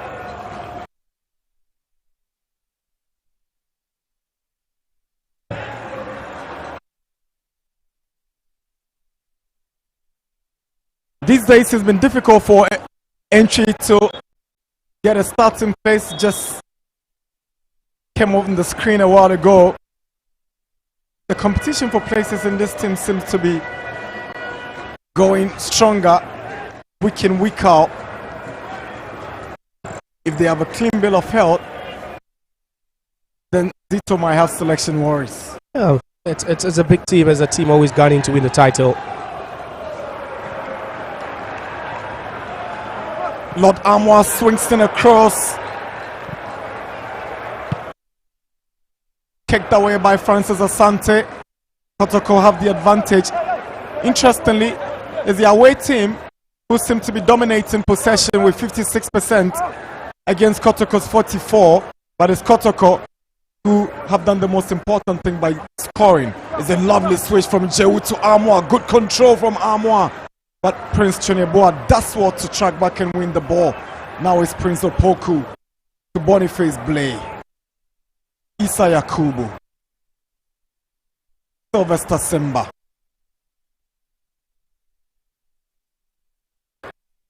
Simba has a lot of experience in this Holy Star setup alongside Issa Mohammed, having featured for Dreams FC in the CAF Confederations Cup a couple of seasons ago. Yeah, there's tons of experience in that setup, especially in midfield. And you look at that pre-midfield of Chichia, who's seen it all with Samatex as well, and then also Issa Yakubu, very experienced, and then also Sylvester Simba. And nothing could go wrong.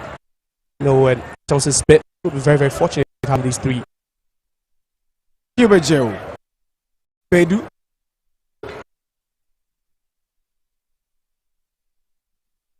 Samba O'Neill returns the ball to Kamara. Blues fans will be excited. They've not seen their team score a goal in their last 2 games. A goal has drawn against Chelsea, same in BBNE, and after 35 minutes, they have Sambo O'Neill's goal to celebrate. Yeah, it actually sets the tone for them, not just in this game, but they built the confidence of the team, especially with all the hard work they've put in. Saka Dauda tries to pick out Dogo, but it's an awkward clearance from Francis Asante. Saka Dauda gets it back to Lord Amoa. Been brilliant on that right-hand side. One of the most improved right-backs in the Ghana Premier League in the last 3 seasons. He seems to be giving Boniface Blay a good run for his money down the left-hand side. It's not been easy for Boniface Blay at the left-hand side. We saw him give away a penalty, but then also dealing with a threat of both Saka Dauda and then also Amoa at the left-hand side has really come torrid for him. Amoa's delivery away by Atta, but only as far as Lord Amoa. Lord Amoa swings the ball back, headed down by Issa Yakubu. Now Sylvester Simba, Francis Jetia, Prince Opoku. It's a foul. Jehu, deliberate. He knew exactly what he was about, and that challenge has been applauded by Lord Amoa. Yeah, he knew it. He knew he was going to foul him. He knew definitely that was what he was going to do. There was no cover whatsoever. That's why he trucked back a bit, bundled him to turf.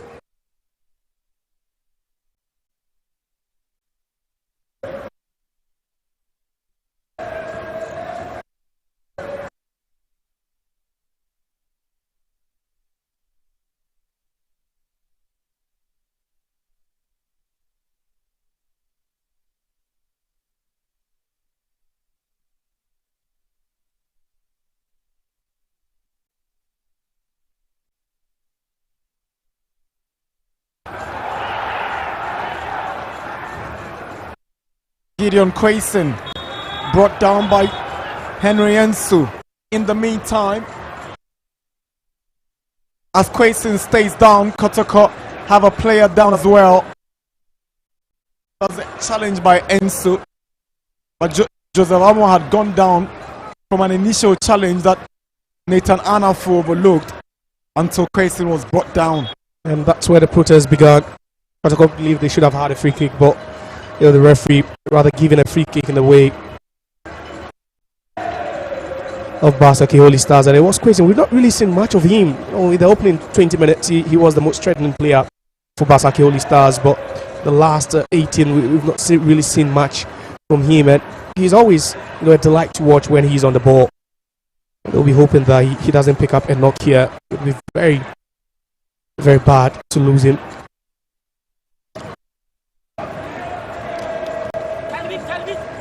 Holy Stars have lost 3 times and drawn twice in their last 5 away games. But like you rightly said, in 10 away games this season, they've lost 7 times and drawn only 3 times. And after some 39 minutes, Kotoko lead Holy Stars by 1-0.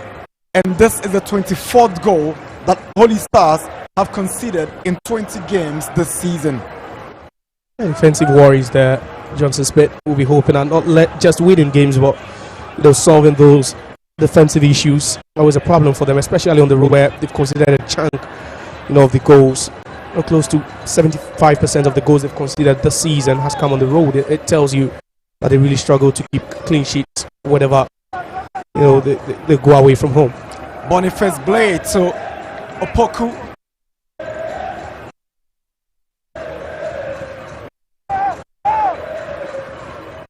Chinibua swings in a cross away by Amoa, but there was an initial foul on Joseph Amoa by Issa Yakubu. Issa seemed to be in disagreement with Anafo's decision. Yeah, also in an offside position there, flag went up on Issa, and it's unusual finding him in this position. He's more of a GM, a protector, but today he's left those duties to JTI. He's rather joining Simba, forming those 2 number 10. Amido Aqua. Good ball to Donzo, who uses Dogo as a decoy. Now it's Aqua. Back to Jehu. Jehu is trying to set up Aqua, but there's a good tackle coming from Ata. Amoa swings in across. Asante miskicks.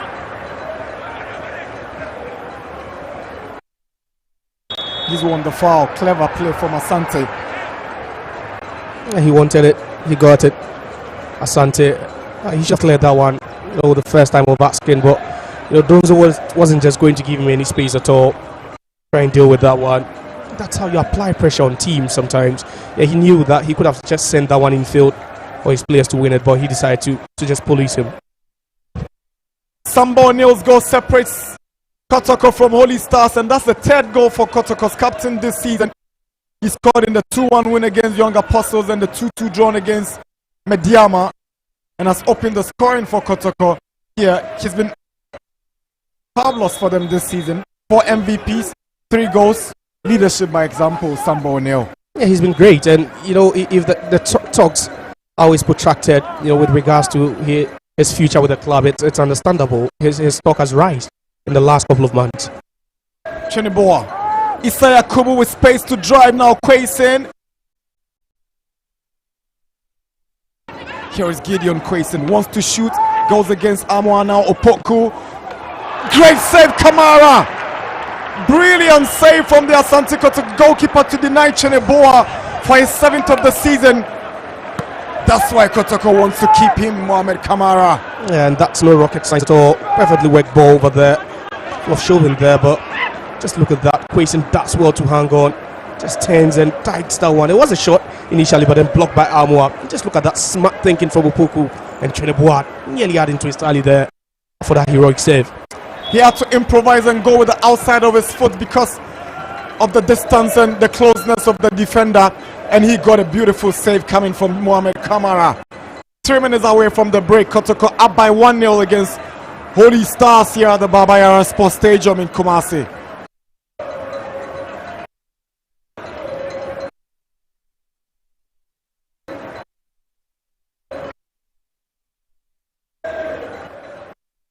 Bedu is fouled by Isa Yakubu. Free kick Asante Kotoko.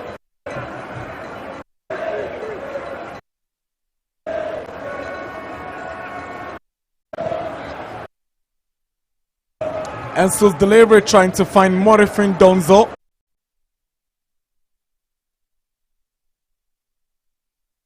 Aqua. Outnumbered and loses possession. Hubert Jehu. Saka Dauda. He sees Lord Amoa on the right. He finds Amoa. Another option in Saka Dauda. Hubert Jehu has lost possession. Jetia, an opportunity for a counter-attack. He puts one through for Quayson, but Sambo O'Neill is arriving. Quayson is still hanging on. Here is Quayson. The Koto captain has fouled Quayson. He goes straight into his face. It's a foul. Sambo O'Neill commits a foul.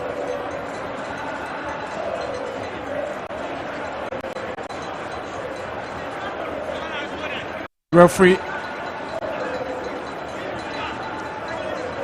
has not reached his pocket yet. Doubt whether Samba will take a card for this offense, but it was obvious that he just used his hands in his face. And Alf will be charitable if he doesn't hand him a card.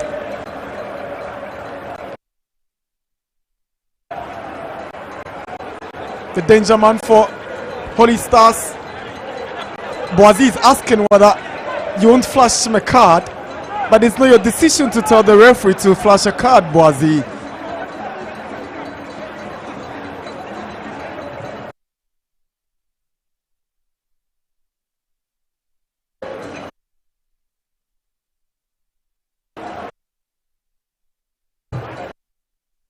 We've done 45 minutes already at the Baba Yara Sports Stadium. Karim Zito's Asante Kotoko are in the lead against Holy Stars.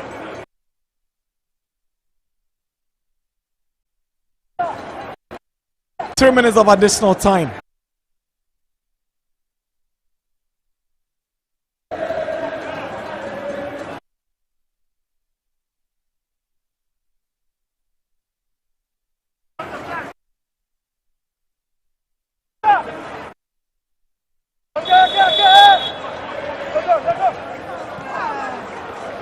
cheaply gives away the free kick, and here comes Aqua. He's also been charitable, handed possession immediately to Holy Stars.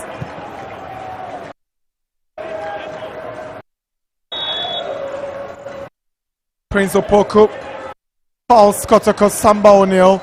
Free kick is Asante Kotoko.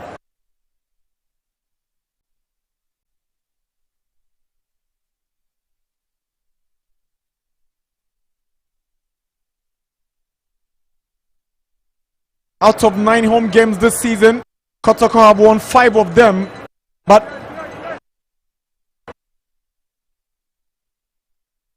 by their own standards, they've not impressed in 4 of those 9 home games. They've dropped points in 4 home games. They drew against Mediama, drew against Brecum Chelsea, drew against Hatop Lions, and also failed to pick up maximum points against Aduana. So those 4 games could have fetched Kotoko some 16 points, but they got only 4 out of those 16 points from the Baba Yara Stadium. We're into the last seconds of stoppage time to wrap up the first half here at the Baba Yara Stadium. Here is Saka Dauda. He caused the penalty that resulted in the opening goal. Here is Joseph Amoa. Swings one for Yakubu Dogo. Aqua. Donzo. Switches to Amoa down the right side. He's got the pace. Amoa. Saka Dauda. And he's gone wide for a goal kick, and Zito knows something positive should have come from this man. If he's not injured and he's in his elements, he's unplayable. Saka Dauda. Teed up by Amoa. Went in for the first timer. Just couldn't find the right target. Sylvester Simba.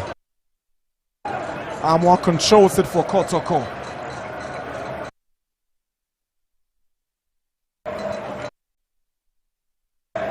Bedu. Pass intercepted by Boazi.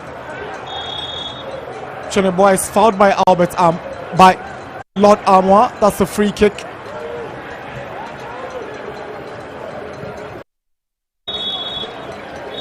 Referee Nathan Anafo whistles to bring the first half to an end here at the Baba Yara Stadium. The goal from this man, Samba O'Neill,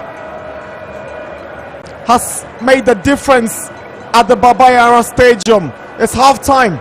Asante Kotoko 1, Holy Stars 0.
Puma. Amoa drinks, a whole new vibe. Another quality product from Casa Precon.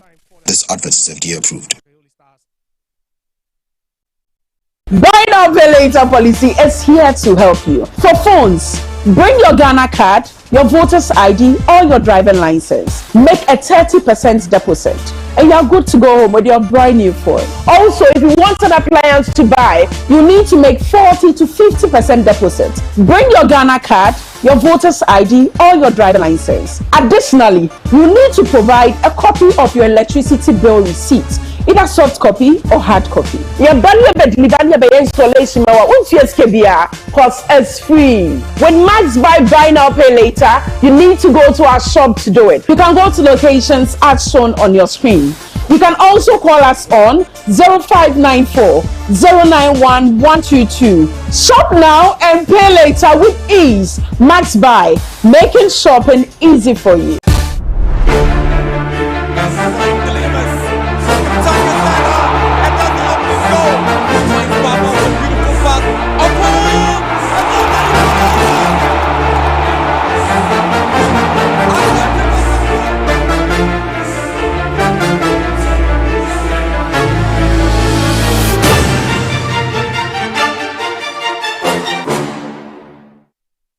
All right, you're welcome back into the studios of Max TV. First 45 minutes done and dusted. Kumasi Asante Kotoko, their home team, are leading by 1-0.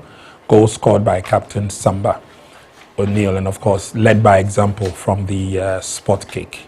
It's been a very cagey encounter prior to when the penalty was awarded to Kotoko. Basake Holy Stars matching their opponents boot for boot.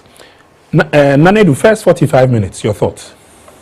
Good first half from both sides, especially Asante Kotoko for leading by 1-0. Basake Holy Stars were soaking a lot of pressure from Asante Kotoko, not to allow Asante Kotoko to score, especially in the first 25 minutes of the game. Later in the game, Asante Kotoko came back into the game, tried to make sure they would get the first goal. That would ease pressure from there because Kotoko needed to get this maximum 3 points to remove a certain level of pressure from Abdulkarim Jitu and the technical team. But the most important thing is Samba O'Neill was able to make the difference for Asante Kotoko. Good first half for Kotoko. All right, let's go back to the Baba Yara Stadium, and the technical bench of both sides would also give us their assessment of the first 45. 1-0 to Kumasi Asante Kotoko in our match day 20 fixture here at the Baba Sports Stadium. Goal coming from their captain Samba O'Neill after Sakadao that was fouled in the box. And I've now been joined here by the assistant head coach of Asante Kotoko, Prince Owusu, to take his thoughts. Coach, a deserving lead for you going into the break? Yeah, I think we deserve it. We deserve it. We're going to make sure we protect it and then maybe add some couple to it, because we need to do that. The position that we are in on the league, we need to get more goals. All right, thank you very much for your time. So that's the assistant head coach of Kumasi Asante Kotoko. That's Prince Owusu, and he believes that it's quite a decent game for them. They head into the break with a 1-0 lead, courtesy Samba O'Neill. It's now time for the assistant head coach of Basake Holy Stars, Rashad Musa. Coach, how do you describe the first half? How difficult has it been trying to progress the ball? Yeah, very, very difficult because we need to multiply our numbers against their defenders so that we can have more men to be able to hold our play up front. But it's quite unfortunate that our defenders find it very, very difficult to locate our midfielders. So we always hit long balls and then their centre back picks the balls. Yeah, but what about exploiting the spaces up front? Yeah, I think all what we need to do is to create more spaces and then add another man up front so that we can be able to have the ball to play more. All right, thank you very much. All right, so you heard from the technical bench. The assistant coach is giving us their fair assessment, and for Kotoko, all they need is the goals, as clearly stated by the assistant coach. But again, for Basake, they seem to have realized that they need to do a lot more to catch Kumasi Asante Kotoko on the break if they are to get a result from the Baba Yara Stadium. Felix, how difficult or easy will that be for Basake? I think it's been very difficult for them. If you look at the stats from the game, they've had a lot of possession. They have 52% of the ball, and especially they are trying the long balls. And I totally agree with the assistant coach. Yeah. And most of the long balls have been to cohesion in the number 25 on the right side. On the right side of the Kotoko defense, because his older player has been very solid. Yes. But anytime he gets the ball, there is no outlet for him to try and pass the ball, because a lot of the players are not getting closer to him to be able to get him, get Kotoko to defend with numbers out there. So for me, the long balls are not really helping, and I don't also understand why Prince Chonibua is sitting very deep in midfield, because he will be very good if he's pushed a little bit. I mean, a few times we saw him make a dash through the middle up front. Yes, it was clear. So it's been quasing all along, and at this particular point, he's very well frustrated, and I don't understand why they keep going through that channel, and it makes it very easy for Kotoko as well, because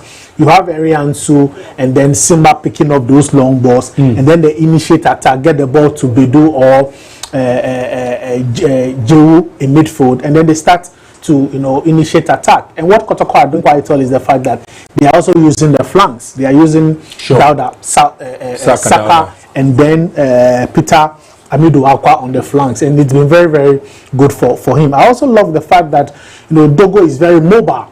He's moving across the 18-yard box, and sometimes as defenders you become very frustrated. You don't know who to mark, whether you are going for Donso or whether you are going for Dogo. I love what they've done at that left side of the Holy Stars defense, especially the movement of Peter Amidu Akwa and then Dogo at that channel. But a lot has to be done if Holy Stars are to get something out of this game.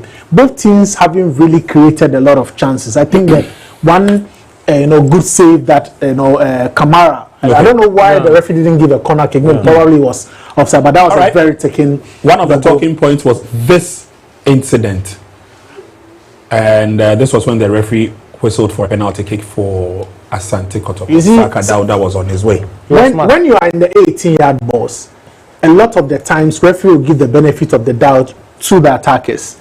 This is a clear penalty. Saka got the ball. As a defender, if you are in the 18-yard box and you don't get the ball, you don't have a case.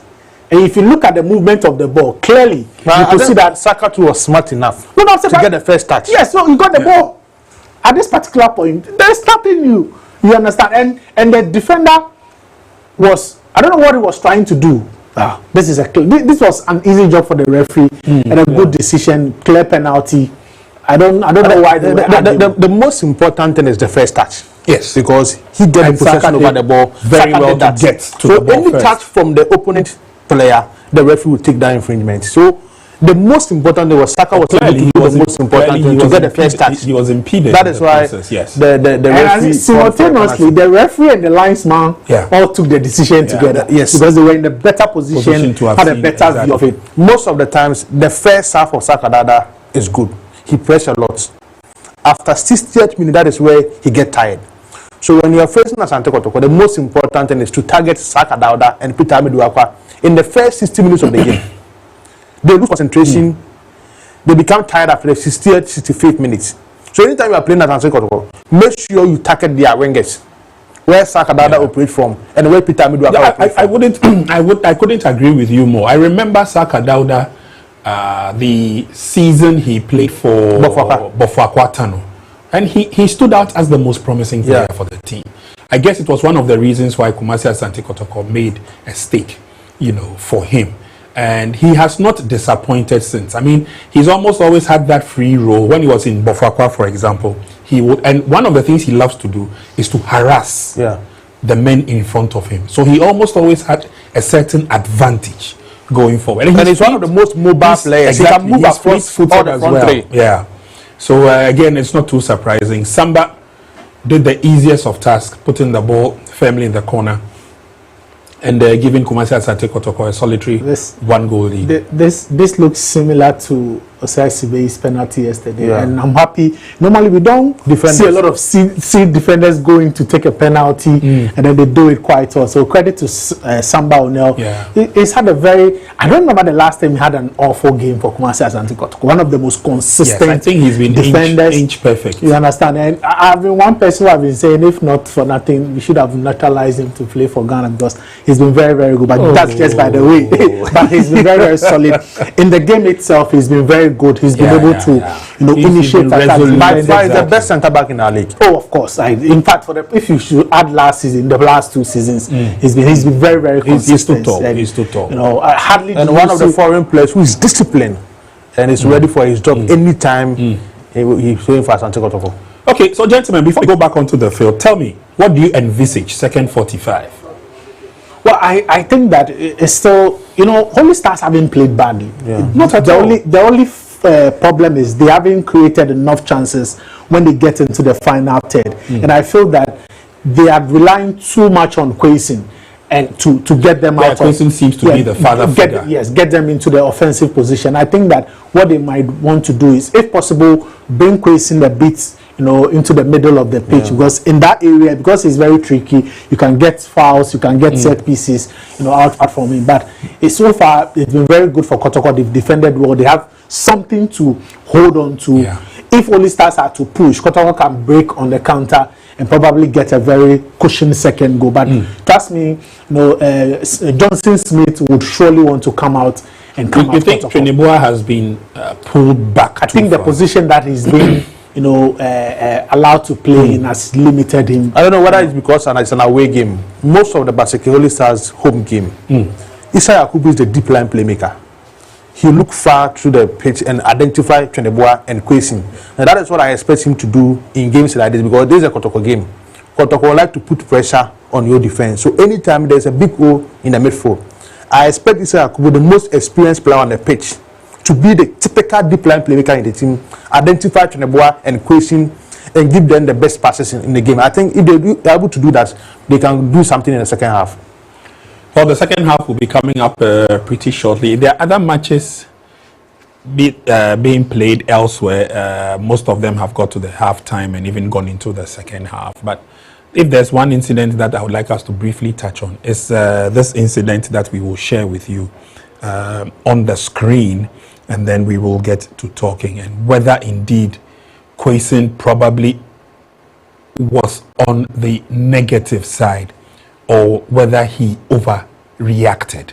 I mean, from this incident. I think this is even a bookable offense. This is a bookable. There was a clear push on the face by Semba, and I think the linesman was in a better position to have assisted the referee in making it a bookable offense, and it's quite disappointing. No, I don't know whether the flag was up for that. Unless we go further and we are able to see it. But this one is a clear foul from Samba. Sometimes Samba can be aggressive when he's defending, but most of the time, because the way he starts from the back as a leader, you may decide to pardon him. But most of the times, sometimes when you're watching Kotoko games, the referee actually gave a foul, but I felt that there should have been an extra punishment in probably a yellow card. Yeah, probably a yellow. I want to see whether the linesman. No, he raised the flag. He raised the advantage to the So, but it should have been a bookable offense. But something should have been added. But if you look at the game, we haven't had a lot of fouls, and the referee probably wanted the tempo of the game and to be the way it is. But this clearly should have been a foul. And I think he has been the main guy for Basake in the first 45 minutes. And sometimes reputation also matter. Yes, the referee got it wrong, but Samba is not a player, though he's a defender, he's not a dirty player. So sometimes referee normally wants to give the player the benefit of that. Let's see whether we can do a recap of the half-time results from the other centers, which gives us a fair idea of how things are going. So Dreams and Young Apostles. That game actually is 1-1 now. That game is actually 1-1. Yes. Dreams 1, Young Apostles 1. That's a scoreline. Currently, Mediama are leading Karela by 2-1. Samatex have their noses in front, 1-0 against Nations FC. Bechim United have also scored against their opponents, which is Heart of Lions. Hohoi United managed to get back into the game. I beg your pardon. Vision FC got back into the game. 1-1 it stands now. Brekum Chelsea 1, BBNE Gold Stars 0. Swedru All Blacks are trailing Adriana by 0-1 margin. So now 2 goals for Adriana. And then 1-0 at halftime at the Baba Yara Stadium. These are results that we have for you now. The matches aren't over yet, but gives us a very clear idea of the permutations and how the results will go, Felix. Yeah, it means that Mediama will definitely extend their lead. They will. For Adriana, that's quite a very good result. To get in trade draw. Yeah, to get All Blacks need to be careful. 3 points in trade draw, and then also Become Chelsea. If they are able to get over the line with that result against the BNE Gold Stars, that will do a lot for them, because where they are on the league log, it's not good. If they want to survive, they need to start picking points at the Golden City Park in Berekum, and definitely they are on the right path. But in the Ghana Premier League, a lot of the teams do concede around the 80th minute. So you still all the 3 teams that came into the Premier League need to be careful. How I'm seeing things, if you are not careful, all the 3 teams who came into the Premier League will go back. I don't think so. I think that 1 or 2 may survive because of where Bichim and Chelsea are. We shouldn't forget they have the experience to finish hard. Wow. There's a lot of points they've done that. But again, let's also not forget that as it stands now, you've got 3 teams on 35 points. 5 points adrift of Mediama Sporting Club, who are at the top. So again, it gives us a fair idea of, and like we said from the beginning, a slip leads to a fall and a win leads to a rise. 43. So Mediama will climb high at the end of 90 minutes. So again, clear indications that although we may have somehow concluded on 11 wonders, we will gradually be turning our attention towards the strides made by Ibrahim Tanko. Okay, let's get back to the Baba Yara Stadium where the action is. Second half is just about to begin, and we'll join you again at full time. Place of Yakubu Dogo. Amoa goes in and is giving the Kotoko fans a lot of excitement and hope. He was their best player before he left, and he's back to ensure their dream of winning the Premier League remains on course. Second half underway here in Kumasi. It's Kotoko 1, Holy Stars 0 on match day 20 of the Ghana Premier League. Albert Amoa's first touch for Kotoko. Decides to switch to right hand side and picks out Saka Dauda. Dauda sends the crosses close to Asempa.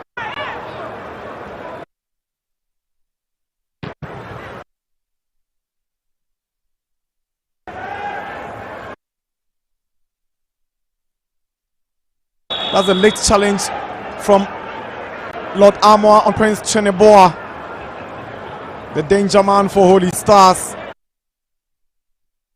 Tricky customer on any day.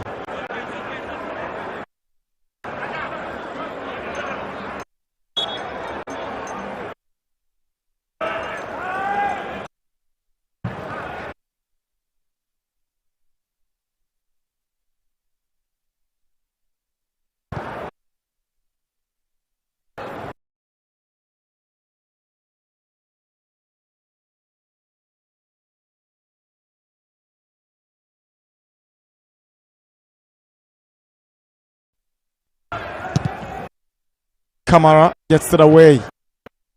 Get back by Boise.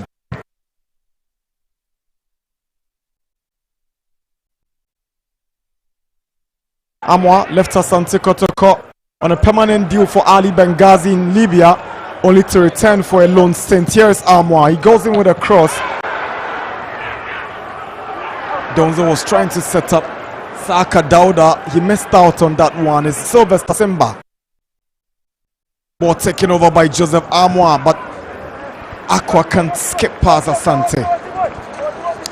The introduction of Albert Amoa expected to add more bite and vigor to the Kotoko attack, but it didn't happen for Dogo Yakubu this afternoon. Yeah, a bit flat from Dogo. Yeah, he tried his runs. Those are, runs, the partnership between himself and then also his strike partner Donzo. Wasn't all that bad, but then I think he looked a bit off the pace, and it's just the right time for the head coach to throw in Albert Amoa. He left here with a good track record of 14 in 32 games for them, and they'll be hoping that he scores today. And it's unfortunate how and why a player like Kwame Opoku has fallen off the pecking order in terms of the striking options.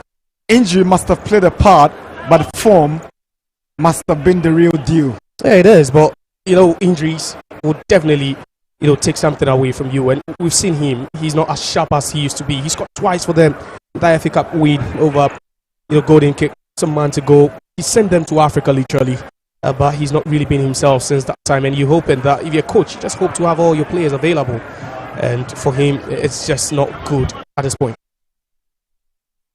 Boniface Blair. Chuniboa.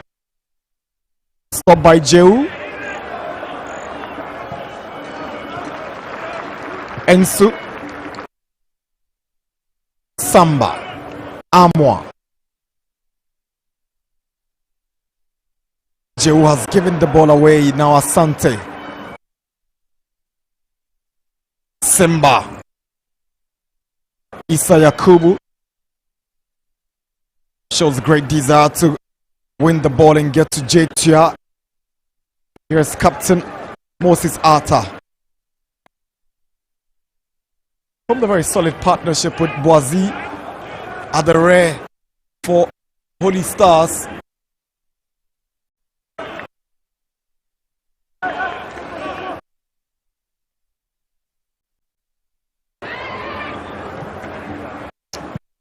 Good ball from Simba to Jetia. He's seen Quaison all on the right hand side. He does want to pick out Quaison. He's coming up against Amoa. He was sharper, brighter, and a delight to watch in the first half, but Amoa seemed to have learnt from his mistakes in the first half. Yeah, he hasn't. You know, whenever he come up against a very, very sharp attacker, very strong lad like Quaison, you would have to learn with each and every duel, and I think he's done that perfectly.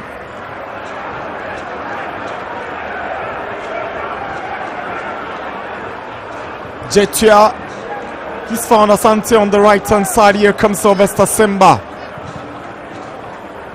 Last touch off Amoa, throwing Holy Stars.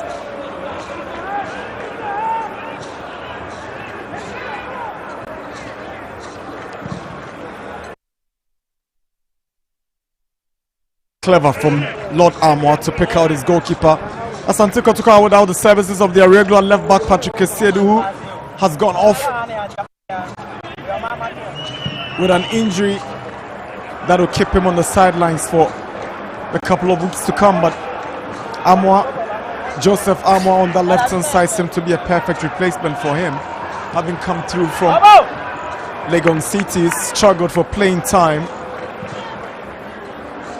But he's come good in the last two games, Joseph Amoa. He's always been a good backup, Joseph Amoa. Who can play at either side of defense, you know, the laterals. That he's very disciplined as well.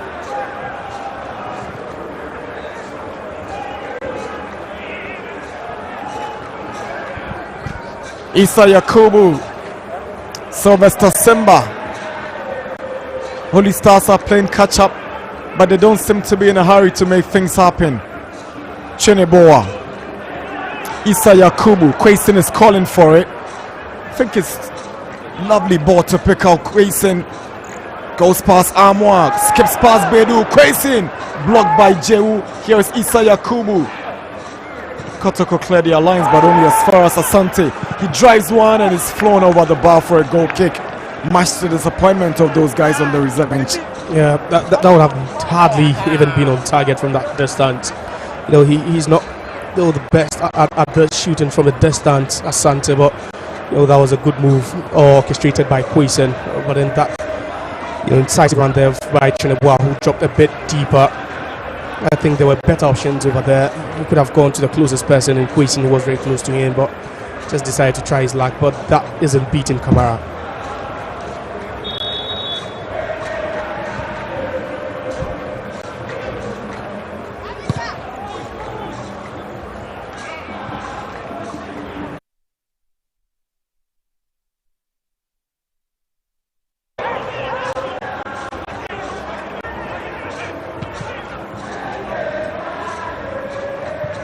Good ball from our senpai. Here is Prince Chuniboa. Ball won by Lord Amoa. Saka Dauda to Morifin Donzo. Good movement from Donzo. Lovely ball to Saka Dauda. It's a good defensive cover up by Moses Arta. Kotoko have a corner. A good move. The way they progress in the ball so quick that you'd always have to be on the toes. And you know, the addition of Amoa, who is a bit, you know, immobile, or very, very mobile, I should say, has really brought some fear. And he sparked that attacking lineup of Kotoko. He's brought it back to life. Donzo getting on the ball. Sakadada also adding his bit from the right hand side.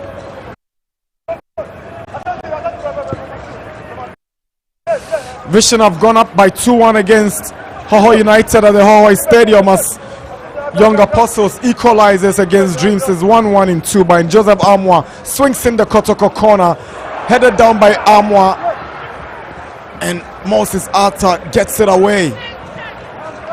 Good ball from Amoa to Bedu. Here is Hubert Jehu. Samba. Bedu. Purposeless. Nobody in red for that one for Kotoko. Not at all. You're asking who was he aiming at, but it just gives them a bit of time to regroup and try to set back again, move into the opposition without the ball. But that was an awful ball from Bedu. It's a brace for Benjamin Chivanyo, the former Black Stars captain in Swedro, as Aduana lead All Blacks by 2-0.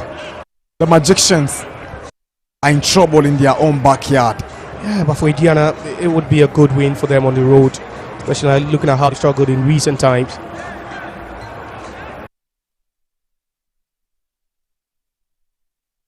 Marifane Donzo.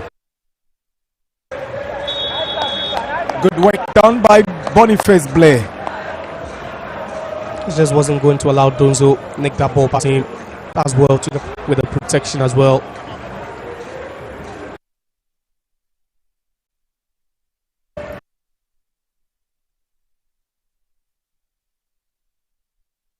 Atta.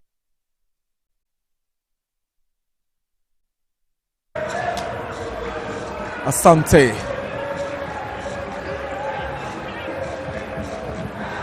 He's aiming at Prince Opoku, but Samba O'Neill is arriving first.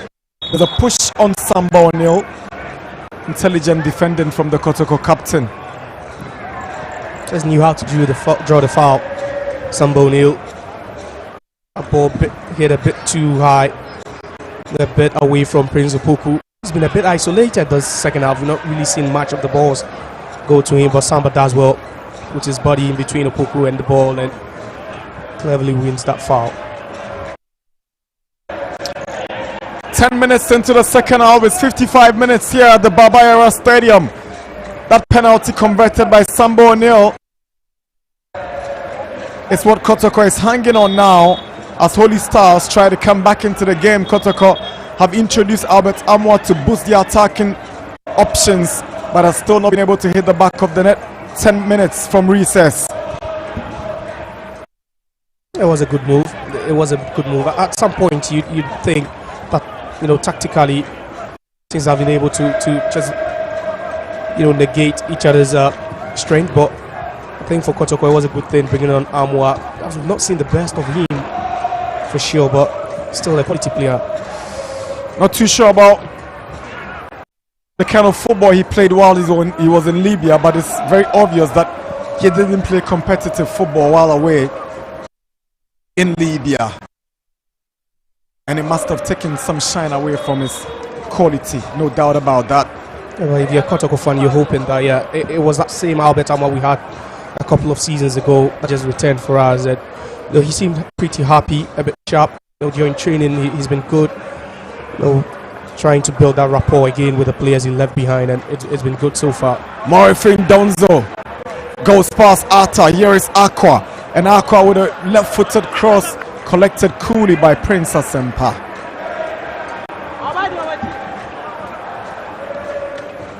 Good play from Yakubu. Choneboa stopped by Bedu. Is a fair challenge, no foul in there. Here is Saka Dauda. Poor ball to Marifane Donzo. Asks too much from the striker, but Kotoko still hang on to possession. Jewi switching on the left side for Aqua. Amoa can't go past Atta. Kweisin overruns the ball, and out of frustration brings down Hubert Jehu, and he gets the yellow card for that tackle. Clearly out of frustration.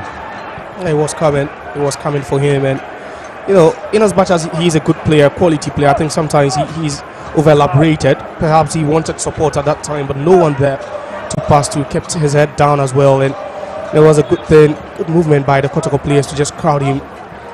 That forces him to lose the ball.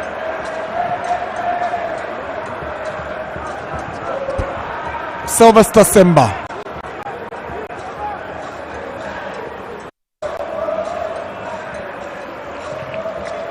Good defending from Henrienso. Confirmation of Gideon Kofi Kweson's yellow card.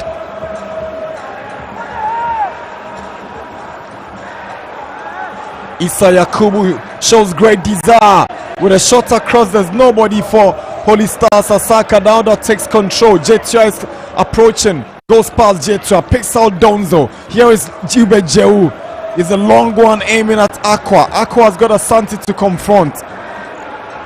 Here is Aqua, tricky on the left hand side, can go past his marker if given the space.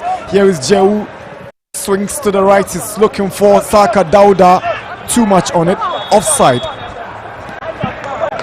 And that's what you get when you fail to time your run. And this time was Saka. Maybe thinking he could have just moved onside a bit. He had all the time to make that decision. Unfortunately, he just got stuck at the right hand side of the Kotoko attack. Intelligent defensive play by the Basake Holy Stars defense.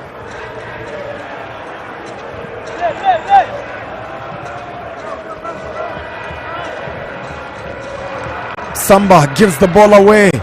Here's Opoku. Now Sylvester Simba drives from a distance and is not troubling Asante Kotoko. He knows too well that effort is unlike Sylvester Simba. Yeah, a bit unlike him.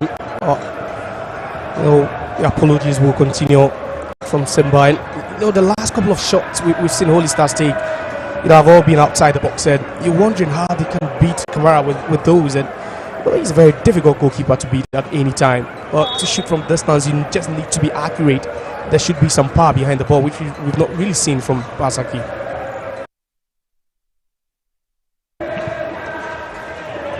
Poor clearance from Boazi, but Atta, that's it well. Yakubu to Jetua. Good skill from Sylvester Simba. He's pushed down by Prince Bedu right before the eyes of referee Anafo. Jetua gives away the free kick. They're struggling sometimes, Basake. You can hardly hold on to the ball now, and that's what Kotoko wants. They just want you to give that back the ball, then we begin to attack again, and that's what they're doing now, pretty much the second half. Issa Yakubu thinks one, but it's a beautiful clearance from Samba Onyo. Ensu nearly gave it away, but he stayed composed and calm to do well to find Aqua. That's clever from Henry Ensu. He would have lost that if he had panicked for a second, but just maintained that composure to win it again. The foul on Prince Bedu by Asante.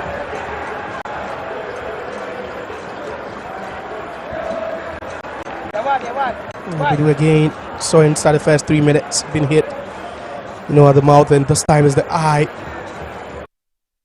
He's not, the quickest, he's not also the most skillful, he's not a dribbler, but he's really been subjected to some hard tackles this afternoon, Bedu. As Morifin Donzo up against Atta, goal kick.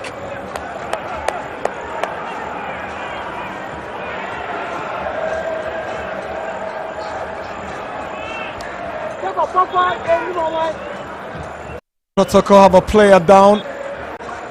It is the right back, Lord Amoa.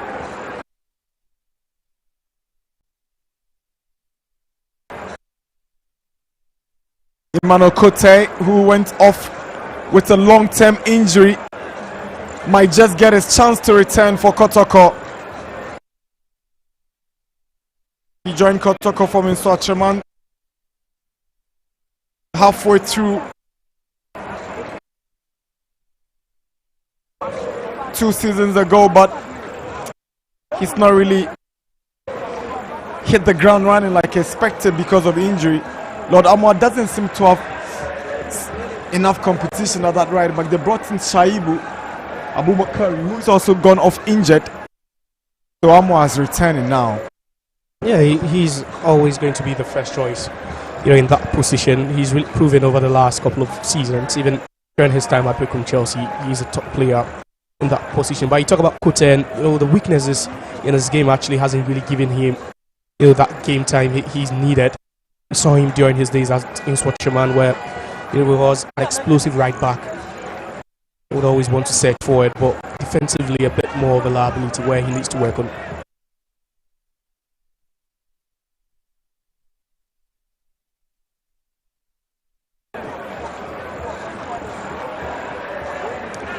The medical team trying to do their best to get Amoa to stay on the field.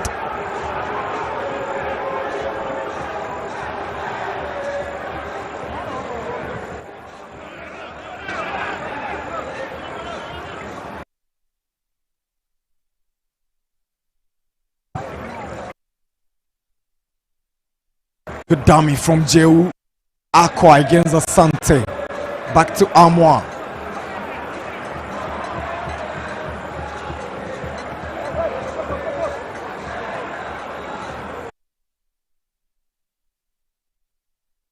Amoa's cross, Asempa fumbles, and it's a Kotoko corner. Yeah, that's a cheap corner to give away. Asempa should be gathering that one with some ease. There was no pressure whatsoever. Not enough power behind that ball, and just look at that. It's needed a second attempt, which he wouldn't have. Well, should be dealing with that one, especially if they should score from Thursday. It would go down as an error from him. Emmanuel Kote makes his first Premier League appearance for Asante Kotoko, this time returned from a long layoff through injury. He takes the place of the ever-improving Albert Amoa, Lord Amoa. So a lot is expected from Kote. Jeu. Simba.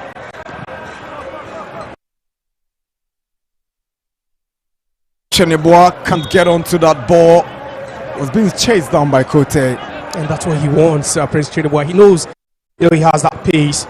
Knows he has the trickery as well to elude anyone. Last time was Kote, who I think perhaps might not have even had a feel of the intensity of the game. All Cheneboa had to do was to just control that one, and it would have been another story.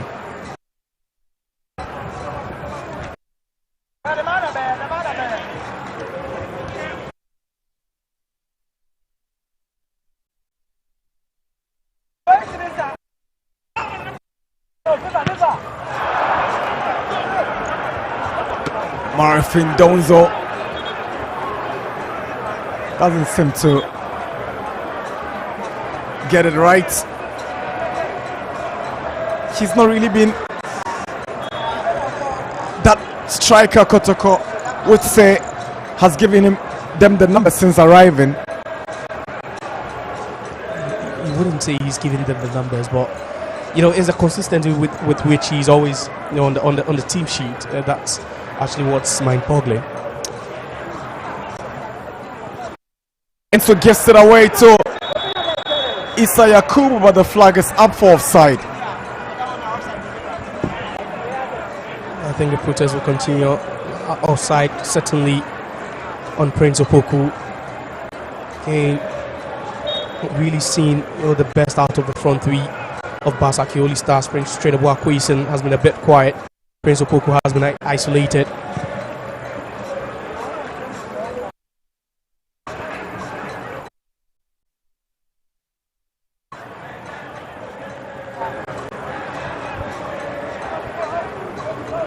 Amidu Aqua.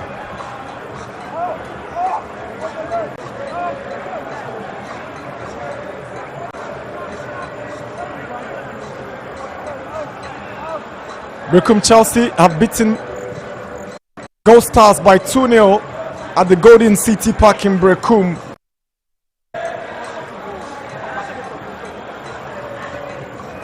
Aqua. Good tackle from the captain, Ata. Kwesen shows too much of the ball to Kotoko's Bedu, and here is Jeu to Saka Dauda. Decides to go for goal and is straight to Asempa. And lovely hit the Saka Dauda.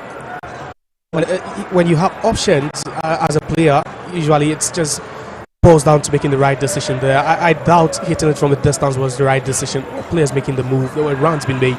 He just decides to go from a distance, Saka Dauda. Albert Amoa, he wins the foul. Jetia fouling Albert Amoa for a Kotoko free kick. You talk about intelligence to win a foul, and that's just it over there from Amoa. Just doesn't try to win that ball, just puts his body in between Jetua and the ball. Jetua getting on the wrong side of Amoa, shrugging him to the turf, and that was a good free kick to win there.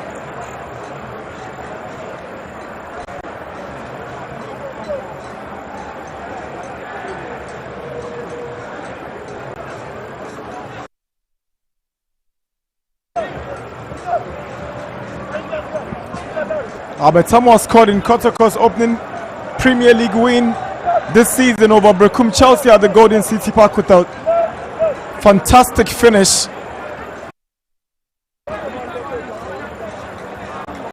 Will he score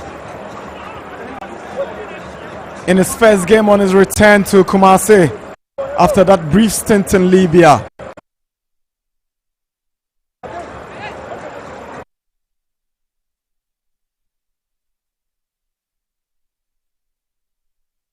Free kick taken. Here's Saka Dauda. Ball is cleared by Blay. Boazi. Blay. Cheneboa is fouled by Emmanuel Kote. Free kick. Holy Stars. He just had to take that one for the team. Kote, unfortunately, he doesn't even get booked there, but a good way to just hold that attack of Basake Holy Stars on Prince Cheneboa.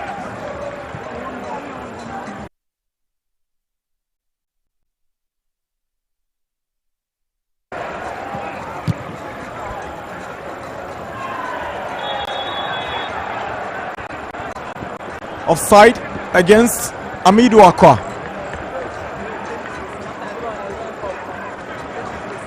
It was a bit of an early run there, Amidu Akwa.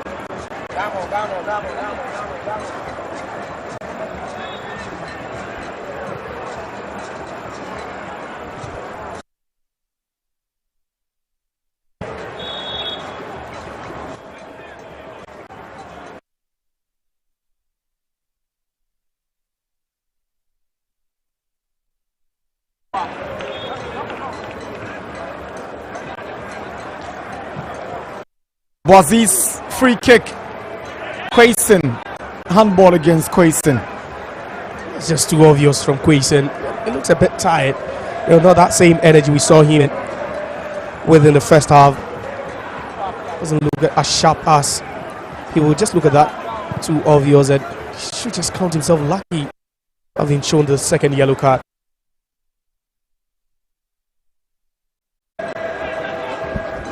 Jeu. Saka. Emmanuel Kote. Saka Dauda can't get back to Kote. Here is Boniface Blay. Shows great strength on that left-hand side of defense for Holy Stars. Blay was just looking to combine with Opoku. At least Opoku trying to drop a bit deeper to have a feel of the ball. He's been isolated majority of this game.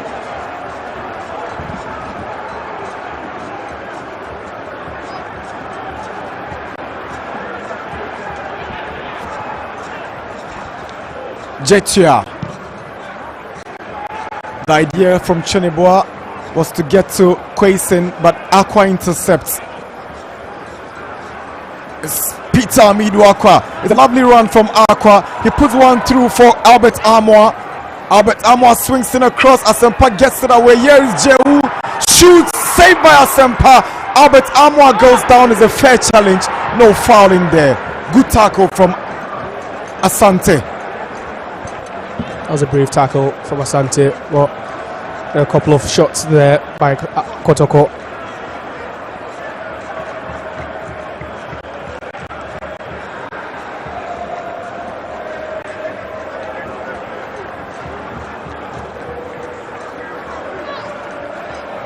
Last season, Kotoko beat Holy Stars by 1-0 at this venue.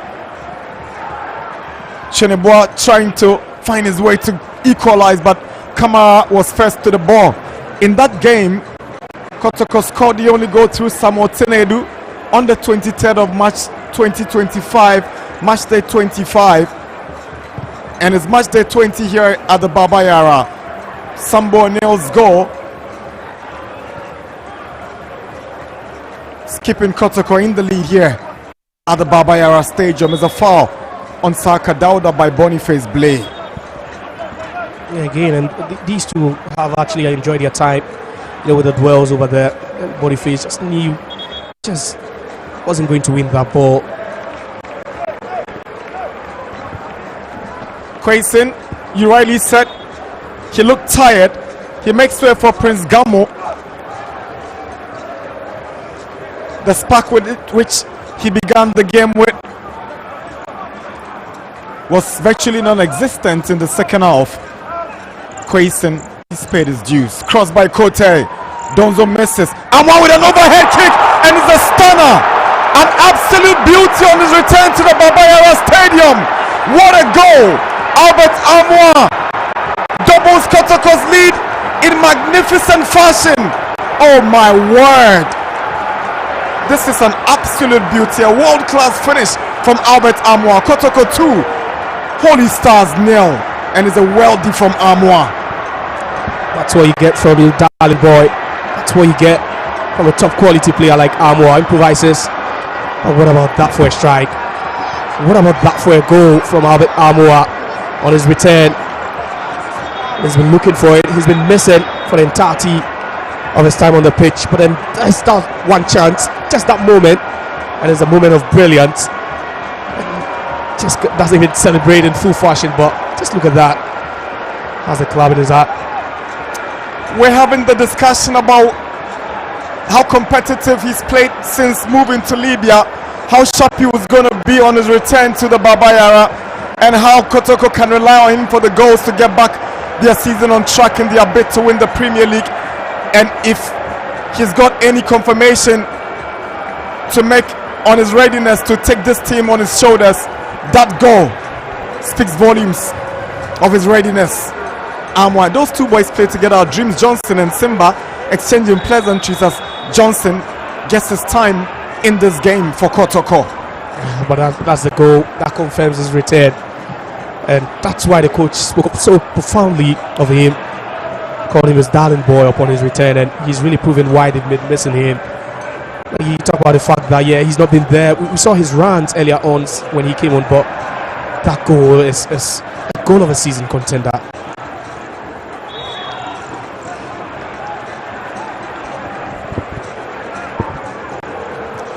This is how it all began for Albert Amoa. Lovely cross from Kote, nodded down, not too better contact, but how about that overhead flying kick? Smart thinking, but it was Kote who buys himself so much time, no pressure on him, sends in the ball, and then that should have been dealt with over there, not being dealt with fully by Arthur. And just look at Amoa, just one hit. It's a sumptuous goal.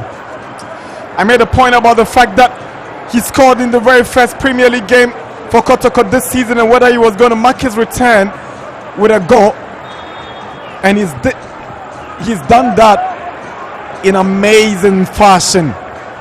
Albert Amoa, that goal will make the headlines in the week coming. Most definitely, and where to spread fast across the cheese of Kumasi that their darling boy is back, and you would have to come and watch him week in and week out.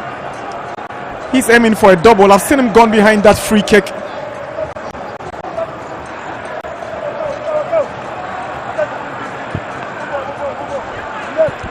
Saka Dauda and Aqua making way for Adam Inusa and Johnson upon almost a like for like from coach Karim Zito. Free kick Kotoko. Albert Amoa bends one. Asempa fumbles, but he makes amends. Yeah, no, his confidence now is just out of the roof now. Albert Amoa after scoring that spectacular overhead kick.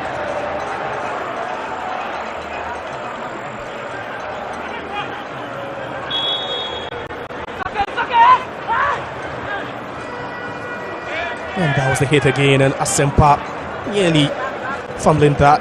Could see Johnson trying to pounce on that. Inusa right there, both onside, making timely runs into the box to try and hit the rebound, but Asempa got it again.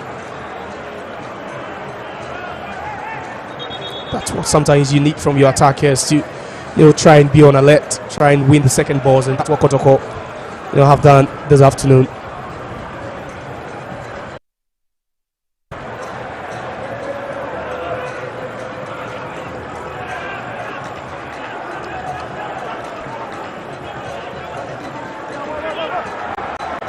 Kotoko still piling pressure and aiming for the third. Some 12 more minutes before the 90. Here is Bedu, Ensu, Inusa. Ball taken over by Boniface Blay. Ensu hands the ball to Gamo.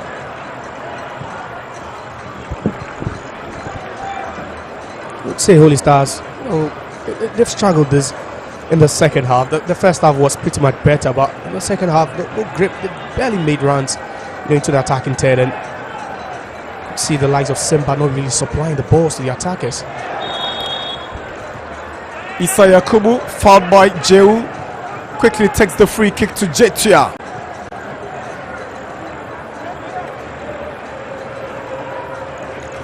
Asante.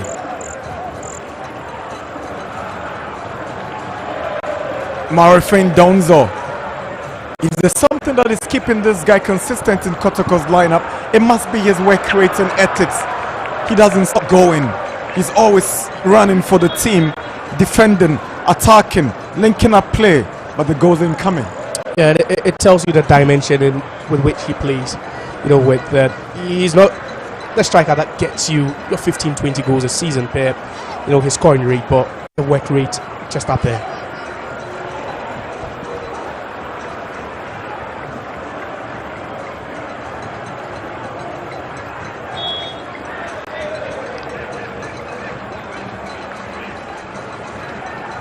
Johnson Smith has made some stops.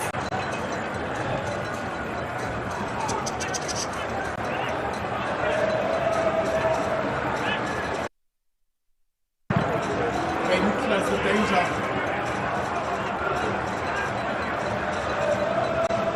Francis Owusu steps in for Jetia, and Simba goes out for Matthew Mensah.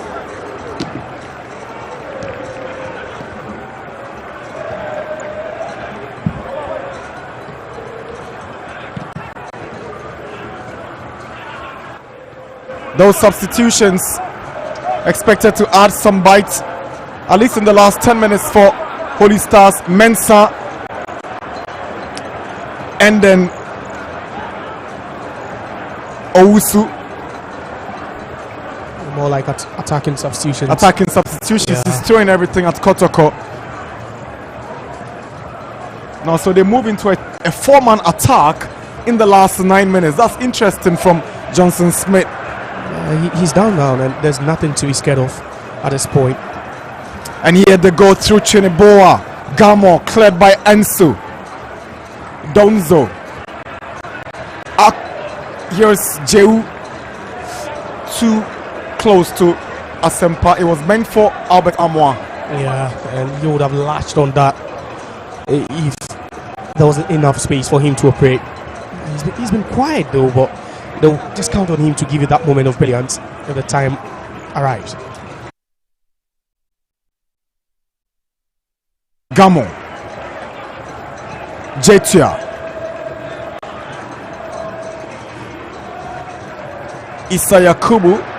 Another beautiful tackle from Bedu. Amoa stays onside. The flag is eventually up for offside against Albert Amoa.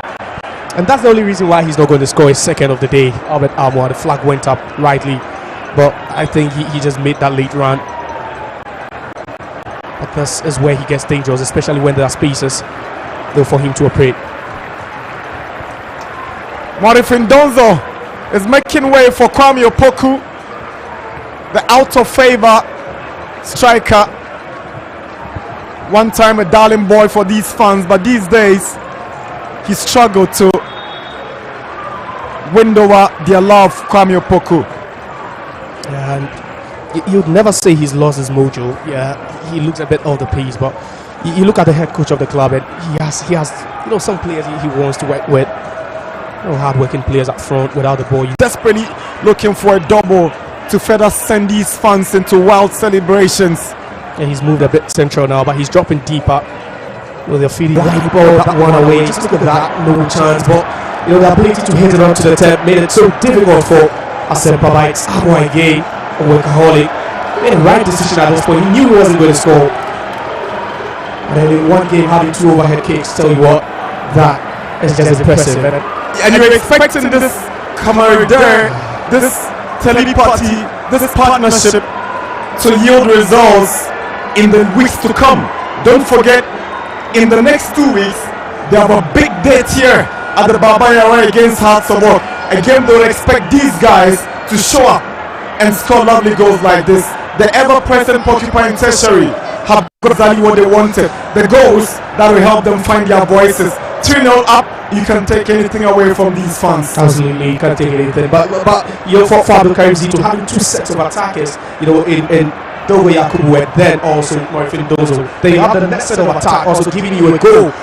That speaks volumes of the quality he has on the bench, and it's clear now 3-0, and they're walking away with all 3 points. 85 minutes. Kotoko 3, Holy Stars 0. Jetia will finally take a bow, and his place will be taken.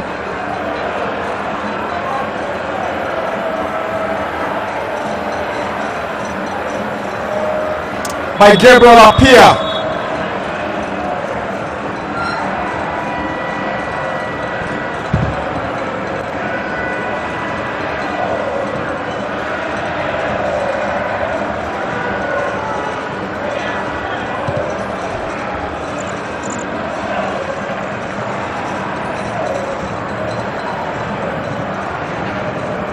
Chiliboa.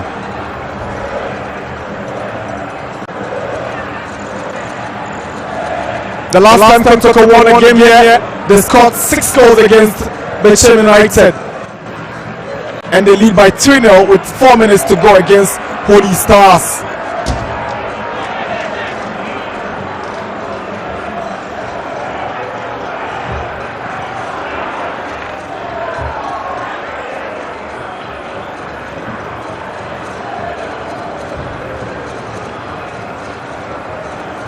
Isaiah Kubo, not the kind of result he expected against his former club.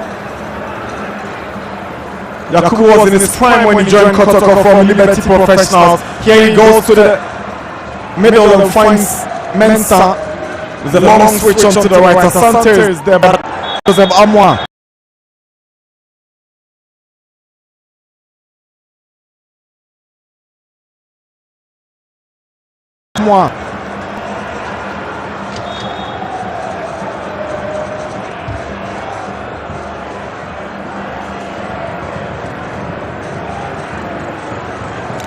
That's a push right in the face.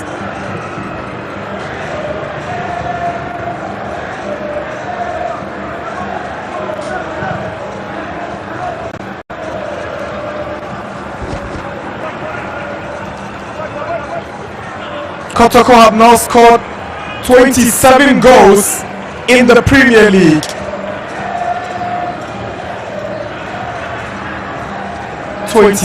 Goals for the Porcupines. They will now have 22 home points from the available 35 they have now.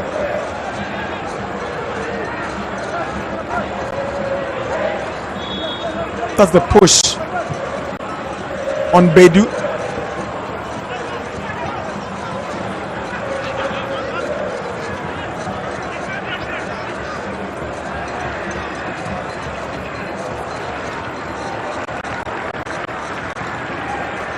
Holy Stars have now considered 20 goals away from home.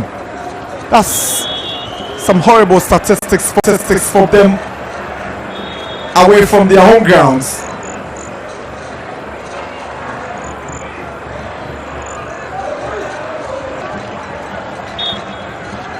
Gamo with the first effort, another one from Matthew Mensah, but even before Apia could make the move, the flag had gone up against him. That's the confirmation of additional time. We are doing 5 minutes of additional time. It's Kotoko 3, Holy Stars 0. Kotoko will next travel to Bando to play Heart of Lions on March 21, and Holy Stars have a date with Chelsea. Amoa displaying great sportsmanship, trying to tie that band on the wrist for the Holy Stars player.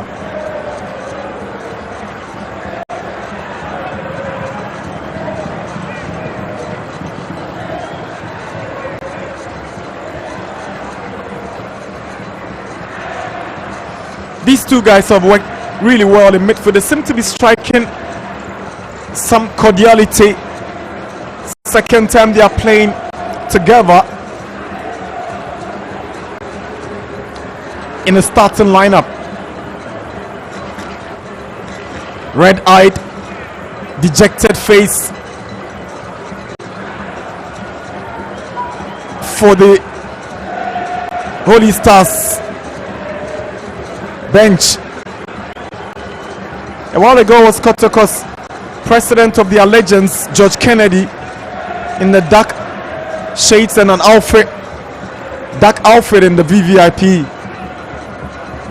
And those two goes by Amoa and Opoku must have delighted the legend, who scored some beautiful goals during his playing days in the 80s at this venue.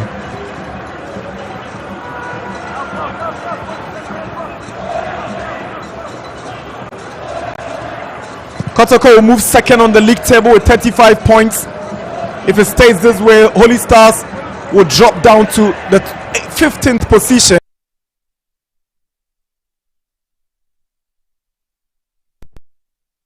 Solid performance this afternoon. Now here is Adam Inusa. Nimble-footed, skillful, brilliant. Inusa bends and is blocked by Boazi. Johnson sets up Bedu. Bedu shoots and is blocked by the captain Arta. It falls to Joseph Amoa. Amoa finds Bedu. Bedu to Samba. Samba to Kote.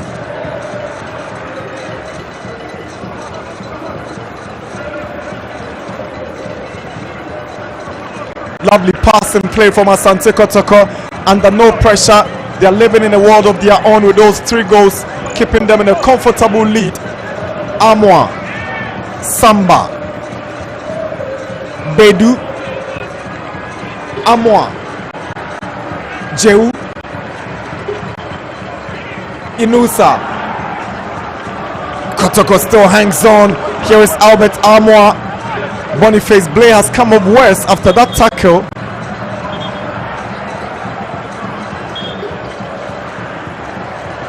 Injury concerns for the Holy Stars left back Boniface Blay. He had gone in with a very harsh challenge on Adam Inusa, only to come up worse.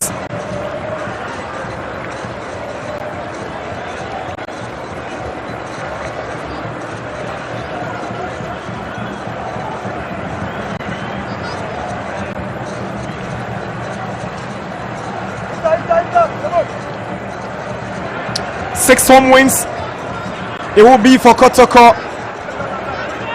Flag is up. Inusa is offside. But he must keep his composure. He must be calm. He wanted to overreact after that push on him by Blay.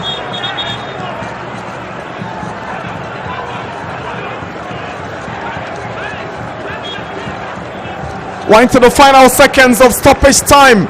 It's Kotoko 3, Holy Stars 0. Back to winning ways after 3 games without a win. Asante, Gamo, Apia,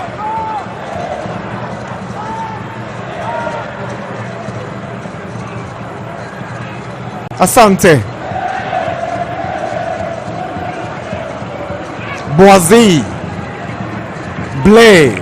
That's awkward from Blay, and that should be it.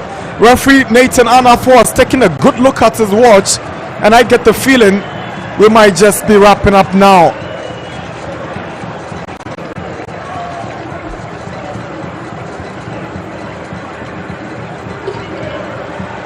All eyes on Anafo as he takes another look at his watch. Samba O'Neil gets the ball into Holy Stars territory. Boazi finds Asempa. Back to Boazi. Referee takes the whistle to his lips. Another look at his watch. Now he says game on because Asante has got possession. It's Issa Yakubu now. Captain Arta. Mensah loses out to Jehu.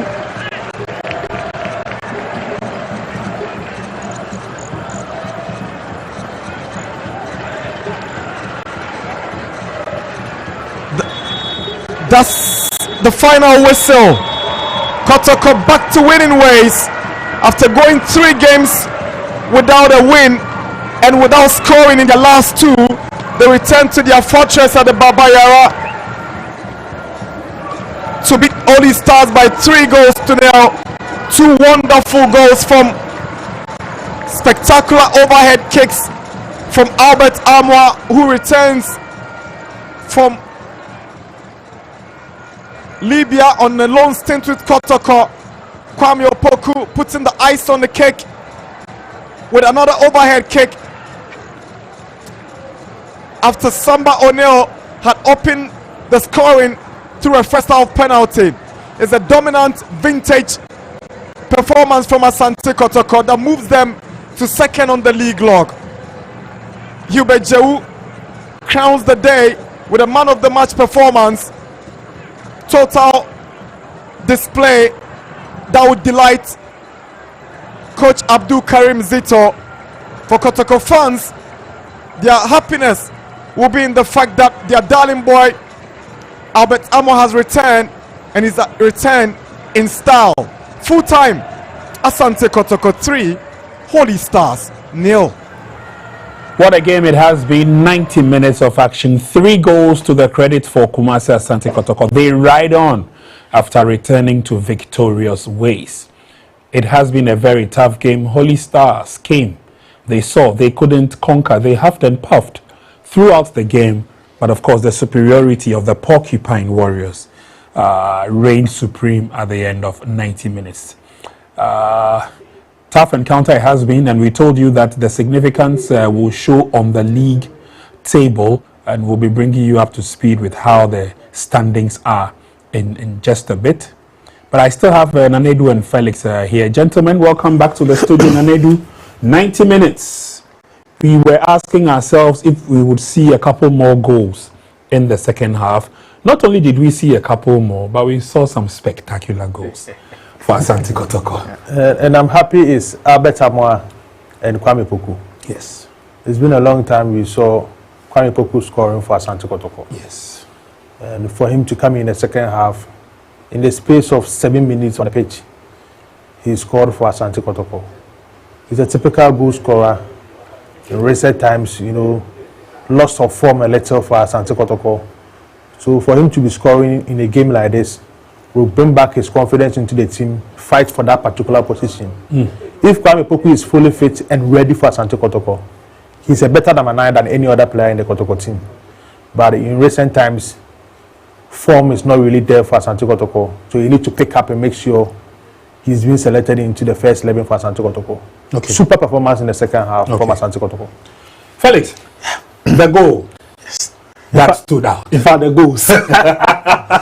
But you see, I don't remember which particular game, but for Albert Amoa, he has tried this several times in the Ghana Premier League. I think there was a game involving, if not Hearts of Lions and Kumasi.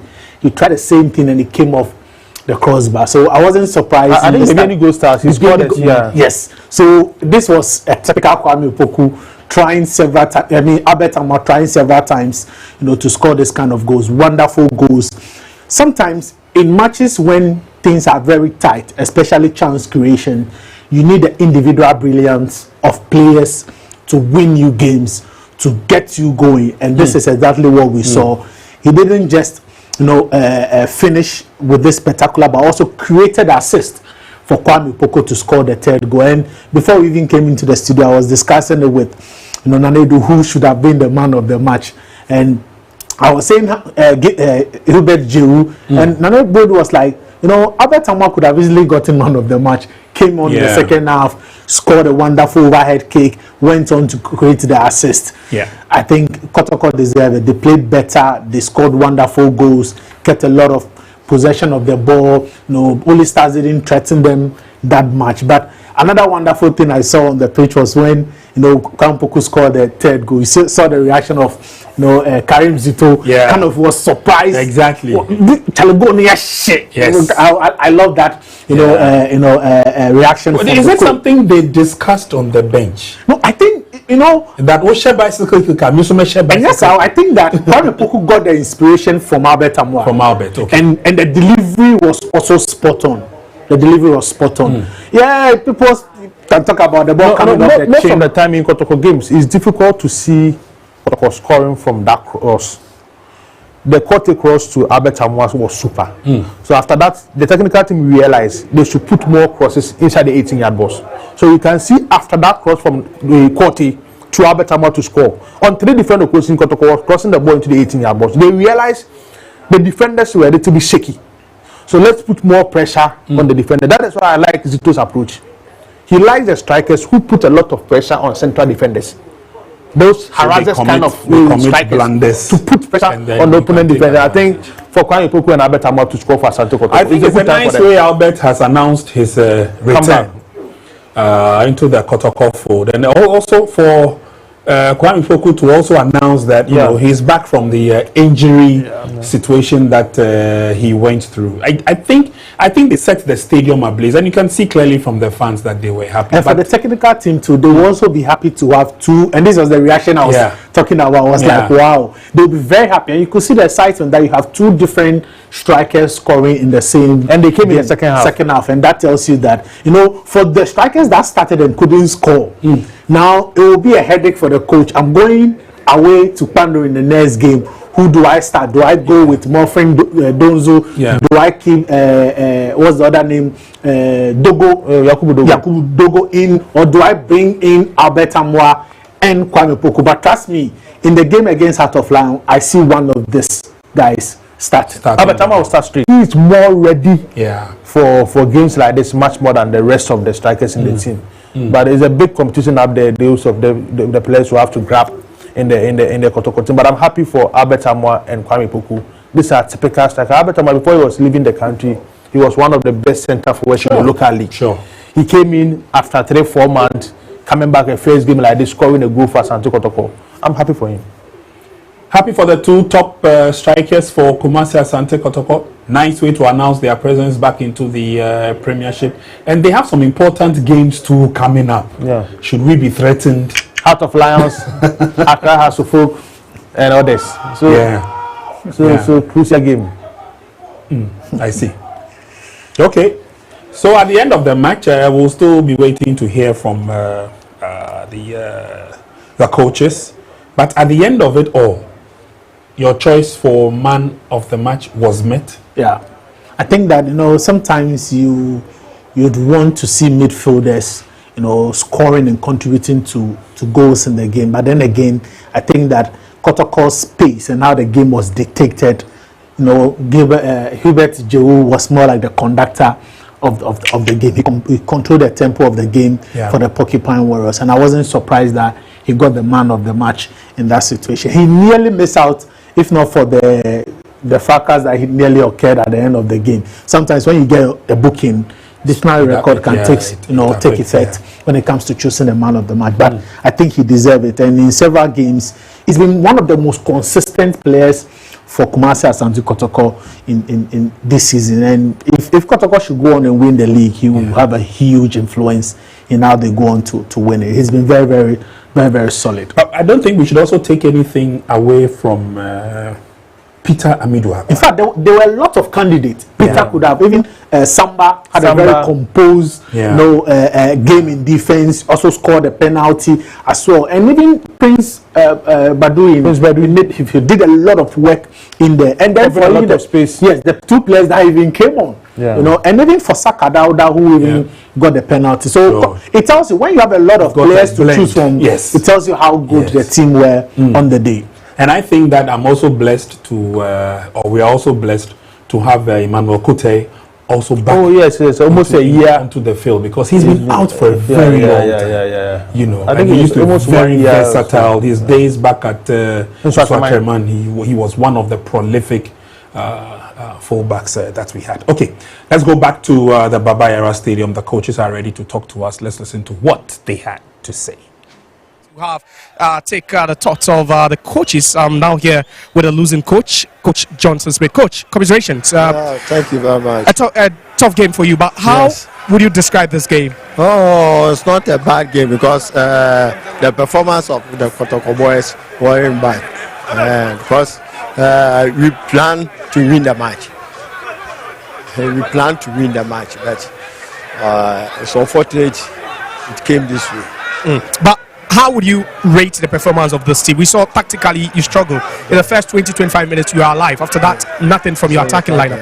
Yes, I don't know. We don't have real attackers. That's why. Because you can see from behind, you can see our attackers are slow and old. That's why. Thank you very much. Wishing you a safe journey back to the Western region. So that's the head coach of Basake Holy Stars, Johnson Smith, after his side succumbed to a 3-0 defeat at the hands of Kumasi Asante Kotoko. But then the other manager obviously will be happy, talking about the coach of Kumasi Asante Kotoko, Abdul Karim Zito. And I saw him sharing some laughs with his boys. Coach, how happy are you? You're back to winning ways after 3 games without getting a win. I'm more than happy that we've won today. It's been long. So many weeks trying everything possible to win a game, but I'm very happy today we've been able to score 3 beautiful goals. I'm very happy. But after those frustrating games against Brekum Chelsea here and then also away to the Dance Park where you believe you should have won, you think that's just the best way to respond? Well, we responded against Bibini Gold Stars. We were even faster than today. Yes, you know, the weather is too distant today, more than last week. And it's not easy playing in such weather. Yes, I think it's continuation of what happened at BBNE. But the difference here is we were more focused in goal scoring than BBNE. Because it wasn't easy at BBNE. But we do all the attacking, we do everything. I think today we're better in goal scoring than we played in BBNE. So I'm very happy. At the end of the day, we've started by 3 goals. Samba scored for you, but then I think the highlight for you will be Albert Amoa coming back. You called him your darling boy. He scored, he assisted. What do you make of his performance? Fantastic. He announced his coming back with these 2 beautiful play, scoring 1, assisting 1. So at the end of the day, you tell me I'm very happy he's back to help the club. But then you have also another striker from the bench in Kwabi Poku also coming on to score. So does that give you a headache going into the other games? Before, no, I don't have any headache. I did the change not because they didn't play well. You understand me? It's like I had a lot of thinking.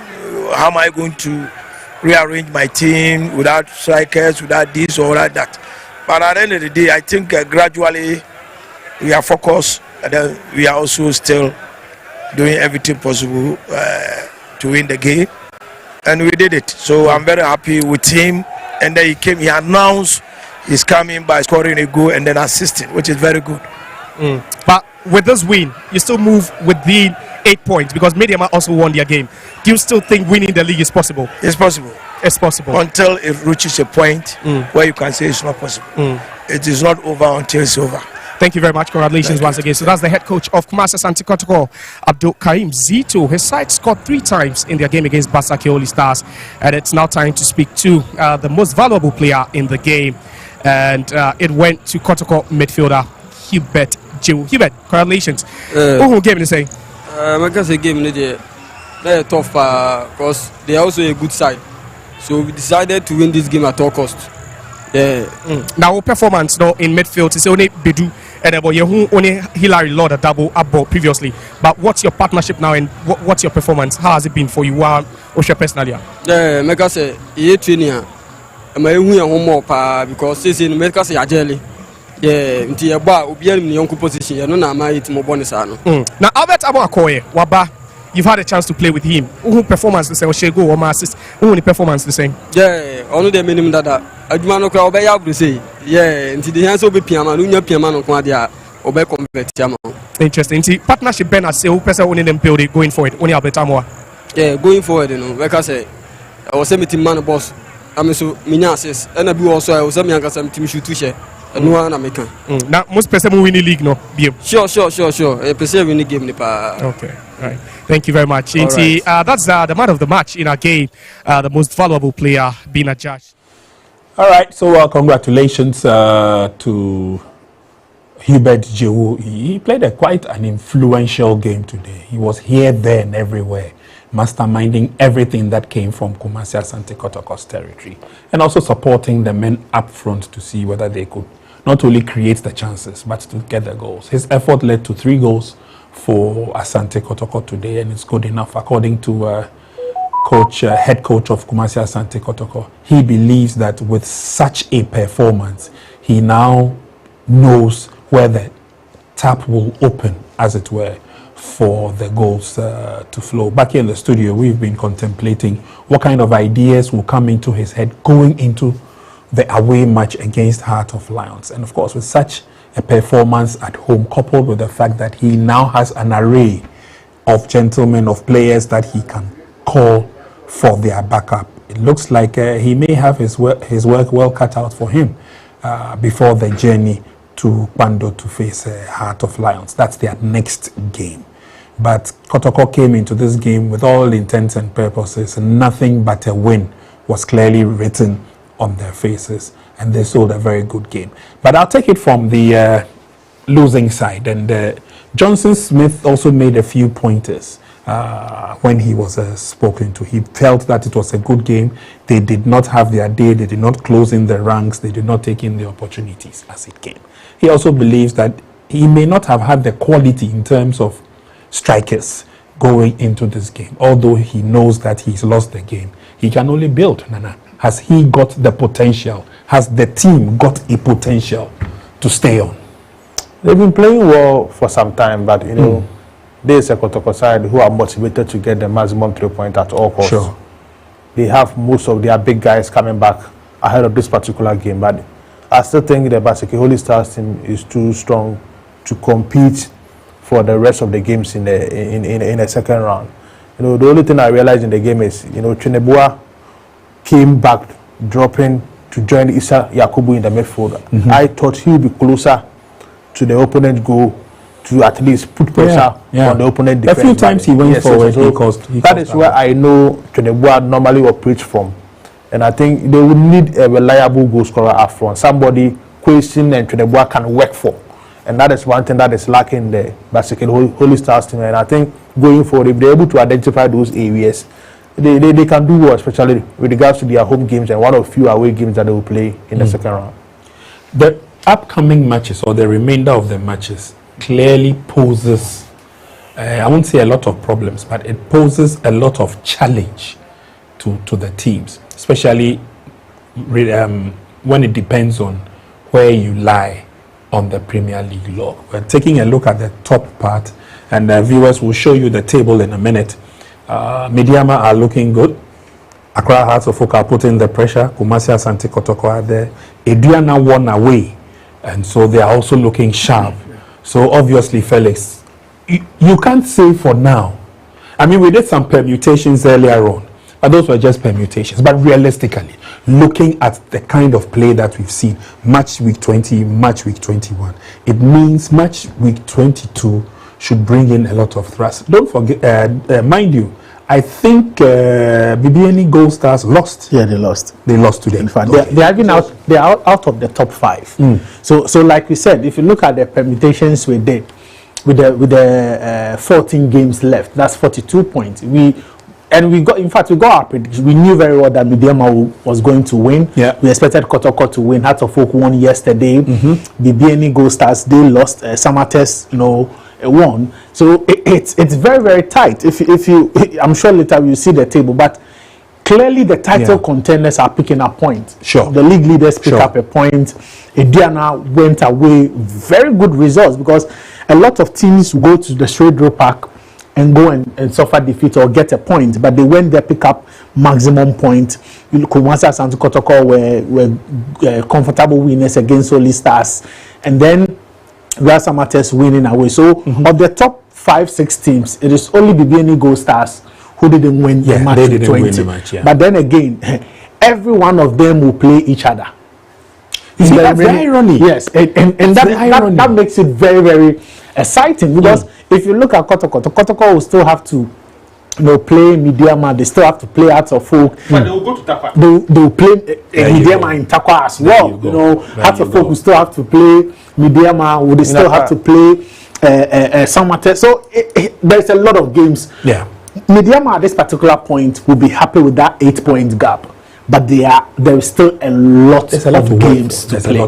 There's a lot to play for. Let's take a look at the league table, which will also give us a fair idea of the kind of positioning we're taking a look at. So Mediama comfortably at the top of the table with 43 points. But for me, where the trouble starts brewing is Adriana, Asante Kotoko and Hearts, who all have 35 points apiece, closely followed by FC Samatex on 34. And so again, I thought Kotoko will be second. No, Adriana. Oh, okay. Is it goal difference? I think probably the head to head, or maybe alphabetical order, because head to head. But at this point, I think that the head to head will have to come in after the end of the season. After Kotoko should be in terms of goal difference. Kotoko should go second. In fact, the most important thing for now has to be the point. So we can pad in together with the graphic designer, but the most important thing is the point. And it tells you how close it is. But some tests they are coming. 35, apart from Mediama, the only time that top spot will change is if they drop 6 points. Yeah. Or maybe 7 in the next 3 games. So it will depend on Mediama's next game. No, so we even expect them to be top up to match week 23. Yeah. So we expect them, yes, even if they lose the next 2 matches, they will still be. Yeah. So it tells you that at least they have a 3-match week gap, which is very good. So if you take the 14 games that is left, for Mediama they can say they have 11 matches to play. I don't know if you get a permutation, because already they have, let's say, 8 points. So before anybody can catch up with them, they need to drop 7 points. So they have a very huge advantage that they can, take into the remainder of the games. For me, the top 4 from second to 6th is where the real battle, start from. And I look at the teams that are competing, and like I've said, first to 6th are defending league champions, and these are teams that have won the league apart from Diana. These are the other teams have won the league in the last 5 seasons. Gold Stars won it last year. Samatex won it a year before. Mediama won it. Hearts of Folk, Kotoko won it. Hearts of Folk won it. So apart from Diana, who haven't won it in recent times, the top 6 teams are all league. Former league champions. They all know how to handle themselves well when it comes to the top bracket. I'm very, very good. So match week 21, for example, we are looking at Kotoko traveling away to Pando. Yes, that's a very, very cagey encounter. Okay, and then the history behind that fixture as well. Exactly. We have Hearts of Folk welcoming Bichim. Wow. To Legon. It's good Bichim won today. Yes, it's good that they won today. It's still going to be a very tough one, because Karela will face Hohoe. The young apostles will take on 11 Wonders. I mean, these are key encounters. I want to see Mediama's game. Will be that will be looking out for. Again, BBN Gold Stars might probably secure some value points at the expense of Swedru All Blacks. We'll be going to BBN. Yes, Swedru All Blacks will be traveling to the dance party. Mediama will be at a very tough order. Mediama will be at Nations. Exactly. So again, if you take a look at the upcoming fixtures for the top 5, it's still dicey. Very. So it means apart from Hearts of Folk, and probably Ediana Stars, the rest of them are going away. Yes. Samatex is going away. Samatex is going to going away.